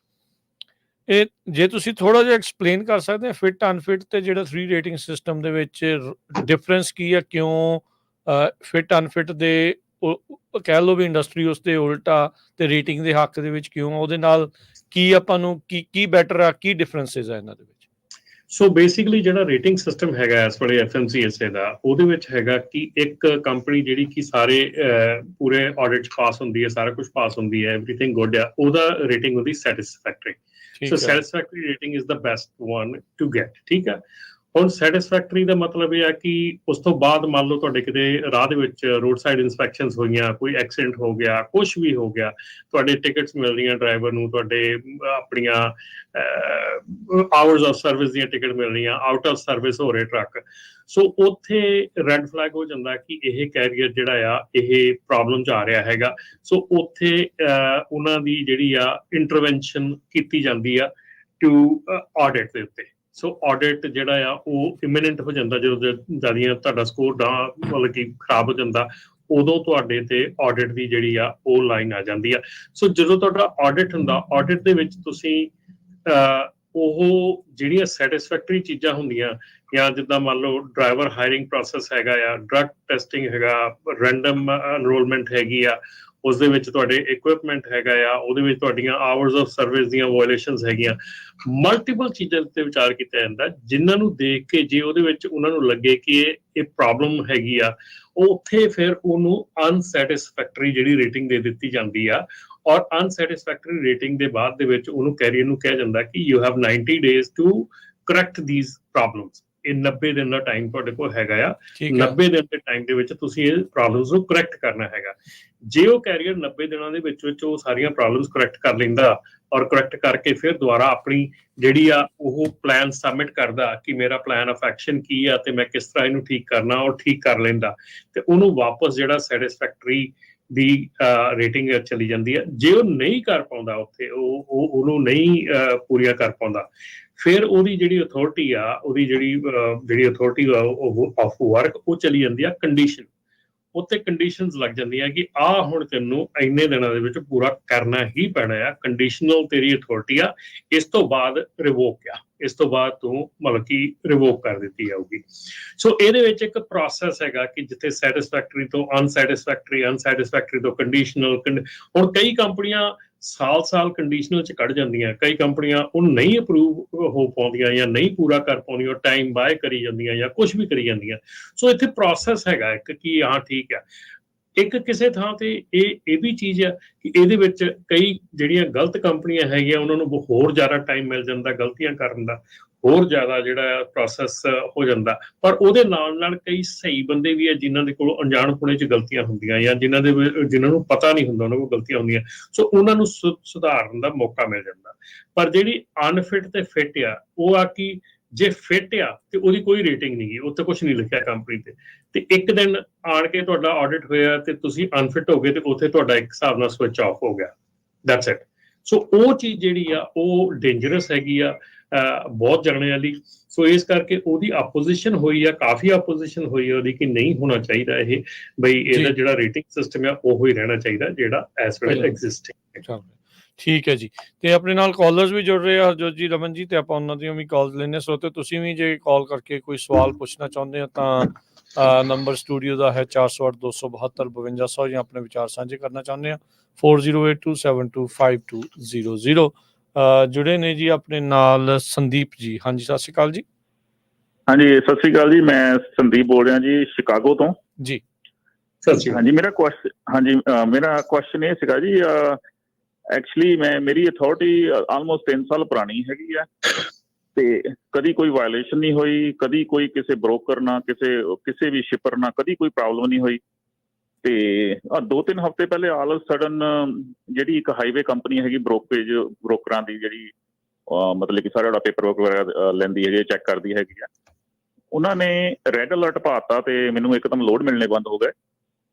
ਤੇ ਜਿਸਲੇ ਮੈਂ ਕੁਝ ਬ੍ਰੋਕਰਾਂ ਨਾਲ ਇਨਵੈਸਟੀਗੇਟ ਕੀਤੀ ਹੈਗੀ ਤੇ ਉਹਨਾਂ ਨੇ ਮੈਨੂੰ ਮੈਸੇਜ ਭੇਜਿਆ ਕਿ ਕਿਸੇ ਹੋਰ ਦੀ ਕੰਪਨੀ ਹੈਗੀ ਆ, ਉਹਦਾ ਟੋਟਲੀ ਡਿਫਰੈਂਟ DOT ਹੈਗਾ ਵਾ, ਤੇ ਉਹ ਕਹਿੰਦੇ ਕਿ ਉਹਦਾ ਕੋਈ ਫਰੇਟ ਦੀ ਕੋਈ ਚੋਰੀ ਦੀ ਕੋਈ ਪ੍ਰੋਬਲਮ ਹੋਈ ਹੈ, ਪਰ ਸਮਹਾਉ ਉਹਦਾ IP ਐਡਰੈਸ ਜਿਹੜਾ ਹੈਗਾ ਮੇਰੇ IP ਐਡਰੈਸ ਨਾਲ ਰਲ ਗਿਆ। ਅੱਛਾ। ਤੇ ਉਸ ਉੱਤੇ ਉਹਨਾਂ ਨੇ ਮੈਨੂੰ ਮਤਲਬ ਕਿ ਰੈੱਡ ਫਲੈਗ ਕਰ ਦਿੱਤਾ, ਜਦ ਕਿ ਮੇਰੀ ਕੋਈ ਪ੍ਰੋਬਲਮ ਵੀ ਨਹੀਂ ਹੈ। ਤੇ ਹੁਣ ਮੈਂ ਕਨਫਿਊਜ਼ ਆ ਹੁਣ ਕਿਉਂਕਿ FMC ਵੱਲੋਂ ਮੈਨੂੰ ਕੁਛ ਨਹੀਂ ਆਇਆ ਤੇ ਬਸ ਉਹੀ ਹਾਈਵੇ ਵਾਲਿਆਂ ਨੇ ਜਿਹੜੇ ਹੈਗੇ ਆ ਇਹਨਾਂ ਨੇ ਮੈਨੂੰ ਰੈੱਡ ਫਲੈਗ ਕਰ ਦਿੱਤਾ। ਉਹਦੇ ਕਰਕੇ ਜਿਹੜੇ ਬ੍ਰੋਕਰ ਉਹ ਯੂਜ਼ ਕਰਦੇ ਆ ਉਹਨਾਂ ਨੇ ਮੈਨੂੰ ਲੋਡ ਦੇਣੇ ਬੰਦ ਕਰ ਦਿੱਤੇ ਹੈਗੇ ਆ। ਤੇ ਮੈਂ ਮਤਲਬ ਕਿ ਕੀ ਕਰ ਸਕਦਾ ਹੁਣ ਇਹਨੂੰ ਫਿਕਸ ਕਰਨ ਲਈ? ਭਾਜੀ ਇਹਦੇ ਵਿੱਚ ਜਿਹੜਾ ਹਾਈਵੇ ਜਿਹੜੀ ਐਪ ਹੈਗੀ ਆ ਉਹ ਕਾਫੀ ਹੱਦ ਤੱਕ ਜਿਹੜੇ ਕੈਰੀਅਰਸ ਦੇ ਨਾਲ ਕੰਮ ਕਰਦੀ ਹੈਗੀ ਆ, ਉਹ ਮੰਨਦੀ ਹੈਗੀ ਆ, ਉਹਨਾਂ ਦੀਆਂ ਕਾਲ ਰਿਟਰਨ ਕਰਦੀ ਹੈਗੀ ਆ। ਸੋ ਤੁਸੀਂ ਹਾਈਵੇ ਦੇ ਨਾਲ ਕੰਮ ਜ਼ਰੂਰ ਉਹਨਾਂ ਦੇ ਨਾਲ ਕੰਟੈਕਟ ਰੱਖੋ, ਉਹਨਾਂ ਨਾਲ ਕੰਮ ਜਿਹੜਾ ਹੈ ਕੋਸ਼ਿਸ਼ ਕਰੋ ਵੀ ਇਹਨੂੰ ਠੀਕ ਕਰਨ ਦੀ, ਕਿਉਂਕਿ ਪ੍ਰੋਬਲਮ ਜਿਹੜੀ ਆ ਹਾਈਵੇ ਦੇ ਮਤਲਬ ਕਿ ਕਾਫੀ ਮੇਰੇ ਖਿਆਲ ਇਹ ਇਸ਼ੂ ਜਿਹੜੇ ਕਾਫੀ ਆ ਰਹੇ ਹੈਗੇ ਆ, ਕਿਉਂਕਿ IP ਐਡਰੈਸ ਕਦੀ ਸੇਮ ਨਹੀਂ ਹੋ ਸਕਦਾ। IP ਐਡਰੈਸ ਕਿਸੇ ਦੋ ਬੰਦਿਆਂ ਦਾ ਸੇਮ ਨਹੀਂ ਹੋ ਸਕਦਾ। ਸੋ ਇਸ ਕਰਕੇ ਆਈ ਥਿੰਕ ਇਹ ਜਿਹੜਾ ਰੀਜ਼ਨ ਦਿੱਤਾ ਜਾਂਦਾ ਆ, ਇਹ ਰੀਜ਼ਨ ਬਿਲਕੁਲ ਇਨਵੈਲਿਡ ਹੈਗਾ, ਕਿਉਂਕਿ IP ਐਡਰੈਸ ਜਿਹੜਾ ਆ ਉਹ ਚੈਲੰਜ ਕੀਤਾ ਜਾ ਸਕਦਾ ਕਿ ਇੱਕ IP ਐਡਰੈਸ ਦੋ ਕੰਪਨੀਆਂ ਦਾ ਨਹੀਂ ਹੋ ਸਕਦਾ। ਕਿਤੇ ਪਿੱਛੇ ਜੇ ਮੈਨੂੰ ਕਾਫੀ ਕੰਪਲੇਂਟਸ ਜਿਹੜੀਆਂ ਉਹਨਾਂ ਵਿੱਚ ਸੁਣਨ ਨੂੰ ਮਿਲਿਆ ਸੀਗਾ ਕਿ ਸਾਡਾ DOT ਨੰਬਰ ਜਾਂ ਸਾਡਾ ਟਰੱਕ ਦਾ ਵਿਨ ਨੰਬਰ ਦਾ ਇੱਕ ਨੰਬਰ ਗਲਤ ਹੋ ਗਿਆ, ਉਹਦੇ ਕਰਕੇ ਸਾਡਾ ਟਰੱਕ ਜਿਹੜਾ ਉਹ ਇੱਕ ਲਿਸਟਿੰਗ 'ਚ ਆ ਗਿਆ। ਸੋ ਕਈ ਚੀਜ਼ਾਂ ਜਿਹੜੀਆਂ ਹੈਗੀਆਂ ਹੋ ਸਕਦੀਆਂ, ਪਰ IP ਐਡਰੈਸ ਦੋ ਕੰਪਨੀਆਂ ਦਾ ਸੇਮ ਹੋਣਾ ਨਾਮੁਮਕਿਨ ਹੈ, ਕਿਉਂਕਿ ਇਹ IP ਐਡਰੈਸ ਇੱਕ ਐਸੀ ਚੀਜ਼ ਹੈਗੀ ਹੈ ਕਿ ਜਿਹੜੀ ਇੱਕ ਕੰਪਨੀ, ਇੱਕ ਲੋਕੇਸ਼ਨ, ਇੱਕ ਆਫਿਸ ਦਾ ਇੱਕ ਹੀ ਹੋ ਸਕਦਾ ਆ, ਉਹ ਮਲਟੀਪਲ ਨਹੀਂ ਹੋ ਸਕਦਾ। ਪਰ ਰਮਨ ਜੀ ਜਿਹੜੇ ਸਕੈਮ ਕਰ ਰਹੇ ਆ ਜਾਂ ਜਿੱਦਾਂ ਇਹਨਾਂ ਨੇ ਕਿਹਾ ਚੋਰੀ ਵਾਲਾ ਆ, ਹੋ ਸਕਦਾ ਉਹ ਅੱਜ ਕੱਲ੍ਹ ਇੰਨੇ ਹੁਸ਼ਿਆਰ ਆ, ਟੈਕ ਸੇਵੀ ਵੀ ਬੜੇ ਆ ਵੀ ਜਿੱਦਾਂ ਫੋਨ ਨੰਬਰ ਸਪੂਫ ਹੋ ਕੇ ਨਹੀਂ ਆ ਜਾਂਦੇ ਸਕੈਮ ਕਾਲ ਦੇ ਲਈ, ਤੁਹਾਨੂੰ ਤੁਹਾਡੇ ਪਰਿਵਾਰ ਦਾ ਹੀ ਨੰਬਰ ਦਿਖਣ ਲੱਗ ਜਾਂਦਾ ਕਈ ਵਾਰੀ, ਇੱਦਾਂ ਹੀ ਤਾਂ ਨਹੀਂ ਕਰੀ ਜਾਂਦੇ ਉਹ ਵੀ? ਹੋ ਸਕਦਾ ਹੈ, ਮਤਲਬ ਮੈਂ ਇਹ ਨਹੀਂ ਕਹਿੰਦਾ ਕਿ ਕਿਉਂਕਿ ਮੈਂ ਅਜੇ ਤੱਕ ਉੱਥੋਂ ਤੱਕ ਨਹੀਂ ਮੈਨੂੰ ਪਤਾ ਹੈਗਾ, ਸ਼ਾਇਦ ਹੋ ਸਕਦਾ ਇੱਦਾਂ ਦਾ ਕੋਈ ਚੱਕਰ ਹੋਵੇ, ਇੱਦਾਂ ਦੀ ਕੋਈ ਚੀਜ਼ ਹੋਵੇ, ਪਰ ਡੈਫੀਨੇਟਲੀ ਜਿਹੜਾ IP ਐਡਰੈਸ ਦਾ ਸੇਮ ਹੋਣਾ ਹੈ ਨਾ, ਉਹ ਬਹੁਤ ਹੀ ਮੁਸ਼ਕਿਲ ਹੈਗਾ ਆ। ਤੁਸੀਂ ਹਾਈਵੇ ਕੰਪਨੀ ਨੂੰ ਆਪਣੇ ਪ੍ਰੂਫ ਸਬਮਿਟ ਕਰ ਸਕਦੇ ਆ ਕਿ ਤੁਸੀਂ ਉਦੋਂ ਉਸ ਵੇਲੇ ਜਦੋਂ ਇਹ ਸਭ ਕੁਝ ਹੋਇਆ ਕਿੱਥੇ ਸੀਗੇ, ਕੀ ਸੀਗੇ। ਕੋਸ਼ਿਸ਼ ਕਰੋ ਉਹਨਾਂ ਨਾਲ ਵਰਕਆਊਟ ਕਰਨ ਦੀ, ਜੇ ਨਹੀਂ ਵਰਕਆਊਟ ਹੁੰਦਾ ਤੇ ਫਿਰ ਦੂਸਰਾ ਸਟੈਪ ਜਿਹੜਾ ਉਹ ਲਾਇਰ ਦਾ ਹੈਗਾ ਆ। ਸੋ ਲਾਇਰ ਦੇ ਨਾਲ ਗੱਲ ਕੀਤੀ ਜਾ ਸਕਦੀ ਆ। ਆਈ ਥਿੰਕ ਕਿ ਅਸੀਂ ਕਾਫੀ ਕਲੋਜ਼ ਹੈਗੇ ਆ ਇਸ ਸੈਟਅਪ ਕਰਨ ਦੇ ਕਿ ਜਿੱਥੇ ਅਸੀਂ ਇਹੋ ਜਿਹੇ ਜਿਹੜੇ ਕੇਸਿਸ ਆ ਉਹਨੂੰ ਚੈਲੰਜ ਕਰ ਸਕੀਏ ਲਾਇਰ ਦੇ ਥਰੂ, ਕਿਉਂਕਿ ਇਹ ਕੰਪਲੇਂਟ ਜਿਹੜੀ ਆ ਖਾਸ ਕਰਕੇ ਜਿਹੜੀ ਆ ਹਾਈਵੇ ਵਾਲੀ ਐਪ ਦੀ ਤਾਂ ਇੰਨੀ ਜ਼ਿਆਦਾ ਨਹੀਂ ਆ ਰਹੀ, ਪਰ ਜਿੰਨੀ ਜ਼ਿਆਦਾ ਕੈਰੀਅਰ 411 ਦੀ ਕੰਪਲੇਂਟ ਹੈਗੀ ਆ, ਉਹਨਾਂ ਨੇ ਜਿੰਨਾ ਕੁ ਦੁਖੀ ਕੀਤਾ ਹੋਇਆ ਕੰਪਨੀਆਂ ਨੂੰ, ਸੋ ਉਹਨਾਂ ਦੀ ਕੰਪਲੇਂਟ ਬਹੁਤ ਜ਼ਿਆਦਾ। ਜੀ ਥੈਂਕ ਯੂ ਸਰ। ਹਾਂਜੀ ਮੈਂ ਐਕਚੁਅਲੀ ਹਾਈਵੇ ਵਾਲਿਆਂ ਨਾਲ ਵੀ ਕਾਫੀ ਕੰਟੈਕਟ ਕੀਤਾ, ਪਰ ਉਹ ਮੈਨੂੰ ਬਾਰ-ਬਾਰ ਇਹੀ ਮੈਸੇਜ ਆਉਂਦਾ ਕਿ under investigation, then we will let you know, when we have answer. ਹਾਂਜੀ, ਉਹ ਉਹਨਾਂ ਦੇ ਨਾਲ ਹੀ ਆ, ਪਰ ਫਿਰ again ultimately I mean you might have to go through to send them a letter ਕਿ what you're doing. I mean it's not like ਕਿ ਤੁਸੀਂ ਹੁਣ 2 ਹਫ਼ਤੇ ਇਨਵੈਸਟੀਗੇਸ਼ਨ 'ਚ ਬੈਠੇ ਰਹੋਗੇ ਤੇ ਮੈਂ ਘਰੇ ਬੈਠਾ ਰਹੂੰ ਕੰਮ ਤੋਂ, so that is something that they need to clear up very quickly. ਠੀਕ ਹੈ ਜੀ, ਮਿਹਰਬਾਨੀ ਜੀ। ਹਾਂਜੀ, ਬਹੁਤ ਬਹੁਤ ਥੈਂਕ ਯੂ ਜੀ, ਸ਼ੁਕਰੀਆ। ਧੰਨਵਾਦ। ਓਕੇ। ਅਮਰਜੀਤ ਜੀ ਸਤਿ ਸ਼੍ਰੀ ਅਕਾਲ। ਹਾਂਜੀ ਅਮਰਜੀਤ ਜੀ। ਗੁਰਜੀਤ ਜੀ ਸਤਿ ਸ਼੍ਰੀ ਅਕਾਲ। ਹਾਂਜੀ ਭਾਈ ਸਤਿ ਸ਼੍ਰੀ ਅਕਾਲ ਜੀ। ਸਤਿ ਸ਼੍ਰੀ ਅਕਾਲ ਜੀ। ਹਾਂਜੀ ਭਾਜੀ, ਮੈਂ ਇੱਥੋਂ ਕੈਨੇਡਾ ਤੋਂ ਬਰੈਂਪਟਨ ਤੋਂ ਬੋਲਦਾ ਸੀ, ਹਨਾ। ਹਾਂਜੀ ਭਾਜੀ, ਸਾਡੇ ਇੱਥੇ ਜਿਹੜੇ ਡੀਲਰਾਂ ਦੀ ਗੱਲ ਕਰਨੀ ਚਾਹੁੰਦਾ ਮੈਂ, ਇੱਕ ਨਵਾਂ ਫਰਾਡ ਇੱਥੇ ਸਾਹਮਣੇ ਆਇਆ ਜੀ। ਕਾਫੀ ਮੁੰਡੇ 3-4 ਮੁੰਡੇ ਆਏ ਆ ਤੇ ਮੀਡੀਆ ਤੇ ਵੀ ਆਏ 1-2 ਉਹਨਾਂ ਚੋਂ ਨਾ। ਸਾਡੇ ਡੀਲਰ ਪਤਾ ਕੀ ਕਰਦੇ ਜੀ, ਤੁਹਾਡੇ ਤੇ USA ਤੋਂ ਟਰੱਕ ਲੈ ਜਾਂਦੇ, 13 ਲੱਖ ਮੀਲ ਚੱਲਿਆ, 14 ਲੱਖ, ਉਹਦਾ ਮੀਟਰ ਪਿੱਛੇ ਕਰਕੇ 5 ਲੱਖ 6 ਲੱਖ ਦੇ ਵੇਚੀ ਜਾਂਦੇ ਆ ਜੀ। ਤੇ ਸਾਡੇ ਇੱਥੇ ਉਹ ਚੀਜ਼ ਦੀ ਕੋਈ ਸੁਣਵਾਈ ਹੈ ਨਹੀਂ। ਜਦੋਂ ਉਹ USA ਨਾਲ ਸੰਪਰਕ ਕਰਦੇ ਆ, ਤੁਹਾਡੇ ਇੱਥੇ ਜਿੱਥੋਂ ਟਰੱਕ ਜਾਂਦਾ ਉਹ ਉਹਨਾਂ ਨੂੰ ਕੁਛ ਨਹੀਂ ਦੱਸਦੇ ਜੀ। ਇਹਦੇ ਬਾਰੇ ਰਮਨ ਭਾਜੀ ਕੋਲ ਹੈਗੀ ਕੋਈ ਜਾਣਕਾਰੀ, ਇਹਦੇ ਲਈ ਕੀ ਕੀਤਾ ਜਾਵੇ? ਤੇ ਕੋਰਟ 'ਚ ਸਾਡੇ ਕੋਈ ਸੁਣਵਾਈ ਨਹੀਂ ਹੋ ਰਹੀ ਜੀ। ਠੀਕ ਹੈ ਜੀ। ਅਸੀਂ ਵੱਧ ਤੋਂ ਵੱਧ ਇਹੋ ਹੀ ਕਹਿ ਸਕਦੇ ਕਿ ਪੁਲਿਸ ਕੋਲ ਜਾਇਆ ਜਾ ਸਕਦਾ, ਕੋਰਟ ਕੋਲ, ਕਿਉਂਕਿ ਇਹ ਤਾਂ ਸਿੱਧਾ ਹੀ ਫਰਾਡ ਹੈਗਾ ਆ ਇਹ। ਆਈ ਡੋਂਟ ਨੋ ਕਿ ਕੋਰਟ ਦੇ ਵਿੱਚ ਜਾਂ ਪੁਲਿਸ ਦੇ ਕੋਲ ਕੋਈ ਸੁਣਵਾਈ ਕਿਉਂ ਨਹੀਂ ਹੈਗੀ। ਆਈ ਰੀਅਲੀ ਮੈਨੂੰ, ਕਿਉਂਕਿ ਉਹਦਾ ਕੈਨੇਡੀਅਨ ਲਾਜ਼ ਦਾ ਜ਼ਿਆਦਾ ਪਤਾ ਨਹੀਂ ਹੈਗਾ, ਪਰ ਡੈਫੀਨੇਟਲੀ ਇਹ ਤਾਂ ਸਿੱਧਾ ਜਿਹੜਾ ਫਰਾਡ ਹੈਗਾ ਆ ਡੀਲਰਸ਼ਿਪ ਦੇ। ਇੱਥੇ ਰਮਨ ਜੀ ਇਹ ਦੱਸ ਦਿਓ, ਜਾਂ ਜਿਹੜਾ ਕੋਈ ਟਰੱਕ ਖਰੀਦਣ ਵਾਲਾ ਆ, ਮੀਟਰ ਟੈਂਪਰਿੰਗ ਹੋਈ ਆ ਉਹਦਾ ਕਿੱਦਾਂ ਪਤਾ ਲੱਗਦਾ? ਔਰ ਮੈਂ ਐਗਜ਼ੈਕਟਲੀ ਤੇ ਨਹੀਂ ਦੱਸ ਸਕਦਾ ਕਿ ਕਿਸ ਤਰ੍ਹਾਂ ਪਤਾ ਲੱਗਦਾ ਹੈਗਾ, ਕਿਉਂਕਿ ਤੁਹਾਡੇ ਆਵਰਸ ਜਿਹੜੇ ਚੱਲੇ ਹੁੰਦੇ ਆ, ਇੰਜਨ ਆਵਰਸ ਚੱਲੇ ਹੁੰਦੇ ਆ, ਤੇ ਮੀਟਰ ਜਿਹੜਾ ਆਪਣਾ ਮਾਈਲਸ ਚੱਲੇ ਹੁੰਦੇ ਆ, ਉਹਨਾਂ ਦੀ ਕੈਲਕੂਲੇਸ਼ਨ ਦੇ ਨਾਲ ਪਤਾ ਲੱਗ ਜਾਂਦਾ ਕਿ ਕਈ ਵਾਰੀ ਐਕਸੈਸਿਵ ਜਿਹੜੇ ਮਾਈਲਸ ਆ ਉਹ ਹੋਏ ਆ, ਜਾਂ ਕਿਸ ਤਰ੍ਹਾਂ ਹੈਗਾ। ਜਾਂ ਜੇ ਤੁਹਾਡਾ ਮੰਨ ਲਓ ਮਾਈਲਸ ਘੱਟ ਚੱਲੇ ਆ, ਇੰਜਨ ਆਵਰ ਬਹੁਤ ਜ਼ਿਆਦਾ ਚੱਲੇ ਆ, ਸੋ ਕਈ ਜਿਹੜੇ ਕ੍ਰਾਈਟੇਰੀਆ ਹੁੰਦੇ ਆ। ਮੈਂ ਐਕਚੁਅਲੀ ਰਿਕੁਐਸਟ ਕਰੂੰਗਾ ਕਿਸੇ ਨੂੰ ਵੀ ਜੇ ਕੋਈ ਜਾਣਦਾ ਹੋਵੇ ਤਾਂ ਪਲੀਜ਼ ਸਾਨੂੰ ਇੱਕ ਵਾਰੀ ਕਾਲ ਕਰਕੇ। ਜੇ ਕੋਈ ਮਕੈਨਿਕ ਆ ਉਹਨੂੰ ਪਤਾ ਹੈ ਵੀ ਕਿੱਦਾਂ ਦੇਖ ਸਕਦੇ ਆ। ਕਿਉਂਕਿ ਮੈਂ ਮਕੈਨਿਕ ਨਹੀਂ ਹੈਗਾ ਔਰ ਮੈਨੂੰ ਇਹਦੇ ਬਾਰੇ ਜ਼ਿਆਦਾ ਜਾਣਕਾਰੀ ਨਹੀਂ ਹੈਗੀ ਕਿਸ ਤਰ੍ਹਾਂ ਪਤਾ ਲੱਗਦਾ, ਪਰ ਡੈਫੀਨੇਟਲੀ ਜੇ ਕਿਸੇ ਨੂੰ ਪਤਾ ਹੈਗਾ ਤਾਂ ਜ਼ਰੂਰ ਸਾਨੂੰ ਕਾਲ ਕਰਕੇ ਦੱਸਿਓ। ਇੰਜਨ ਆਵਰ ਜ਼ਰੂਰ ਚੈੱਕ ਕਰਨਾ ਜੀ। ਪਰ ਇਹ ਡੈਫੀਨੇਟਲੀ ਫਰਾਡ ਹੈ ਰਾਜਕਰਨ। ਹਾਂਜੀ ਨਹੀਂ, ਇਹ ਤਾਂ ਸ਼ਰੇਆਮ ਆ, ਇਹ ਤਾਂ ਫੈਡਰਲ ਜਿਹੜਾ ਇਹ ਹੈਗਾ ਆ। ਤੁਸੀਂ ਇਹ ਤਾਂ ਇਹੀ ਹੈ ਨਾ ਵੀ ਜਿੱਦਾਂ ਇਧਰੋਂ ਕਾਰਾਂ ਲੈ ਕੇ ਉਧਰ ਸਾਊਥ ਅਫਰੀਕਾ ਨੂੰ ਲੈ ਜਾਂਦੇ ਆ। ਆਹੋ, ਤੇ ਨਾਈਜੀਰੀਆ 'ਚ ਕਿੰਨੀਆਂ ਵਿਕੀਆਂ, ਕੈਨੇਡਾ ਦੀਆਂ ਗੱਡੀਆਂ ਜਿਹੜੀਆਂ ਅਫਰੀਕਾ 'ਚ ਲੱਭਣ ਡਈਆਂ ਸੀਗੀਆਂ। ਇਹ ਤਾਂ ਬਹੁਤ ਉੱਥੇ ਚੱਲ ਰਿਹਾ ਕੰਮ। ਇਹਨਾਂ ਨੂੰ ਨਾ ਜਿਹੜਾ ਨੈਸ਼ਨਲ ਮੀਡੀਆ ਆ, Globe and Mail, Toronto Star, ਇਦਾਂ ਦੇ ਜਿਹੜੇ ਨਿਊਜ਼ਪੇਪਰ ਆ ਜਾਂ ਉੱਥੇ ਦੇ ਚੈਨਲ ਆ, CBC ਵਗੈਰਾ, ਉਹਨਾਂ ਨੂੰ ਕੰਟੈਕਟ ਕਰਨਾ ਚਾਹੀਦਾ ਵੀ ਆਹ ਕੁਝ ਹੋ ਰਿਹਾ ਹੈ, ਉਹ ਕਰੂਗੇ ਇਨਵੈਸਟੀਗੇਟਿਵ ਸਟੋਰੀ। ਟੈਕਸਟ ਆਇਆ ਹੈਗਾ ਰਾਜਕਰਨ ਵੀ ਇਹਦਾ ਜਿਹੜਾ ਹੈਗਾ ਆਪਣਾ ਇਹੋ ਜਿਹਾ ਜਿਹੜਾ ਮਸਲਾ ਹੈਗਾ, ਉਹ ਤੁਸੀਂ DMV ਜਿਹੜੀ ਤੁਹਾਡੀ ਡਿਪਾਰਟਮੈਂਟ ਆਫ ਮੋਟਰ ਵਹੀਕਲ ਹੈਗਾ, ਉਹਨਾਂ ਨੂੰ ਰਿਪੋਰਟ ਕਰ ਸਕਦੇ, ਕਿਉਂਕਿ ਡੀਲਰ ਲਾਇਸੈਂਸ ਜਿਹੜਾ DMV ਇਸ਼ੂ ਕਰਦਾ ਹੈਗਾ। ਠੀਕ ਹੈ ਜੀ, ਥੈਂਕ ਯੂ ਗੁਰਜੀਤ ਜੀ। ਥੈਂਕ ਯੂ ਜੀ, ਮਿਹਰਬਾਨੀ, ਧੰਨਵਾਦ ਜੀ, ਧੰਨਵਾਦ। ਬਾਕੀ ਜੇ ਕਿਸੇ ਦੇ ਕੋਲ ਹੋਵੇ, ਜਦੋਂ ਤੁਸੀਂ ਪ੍ਰੀ ਬਾਇੰਗ ਇਨਸਪੈਕਸ਼ਨ ਕਰਦੇ ਹੋ, ਉਹਦੇ ਵਿੱਚ ਕਿੱਦਾਂ ਦੇਖਣਾ ਆ ਇੰਜਨ ਐਵਰਸ। ਜੇ ਇਹ ਮੀਟਰ ਪਿੱਛੇ ਕਰ ਲੈਂਦੇ, ਹੋ ਸਕਦਾ ਇੰਜਨ ਆਵਰ ਵੀ ਪਿੱਛੇ ਕਰ ਲੈਂਦੇ ਹੋਣ।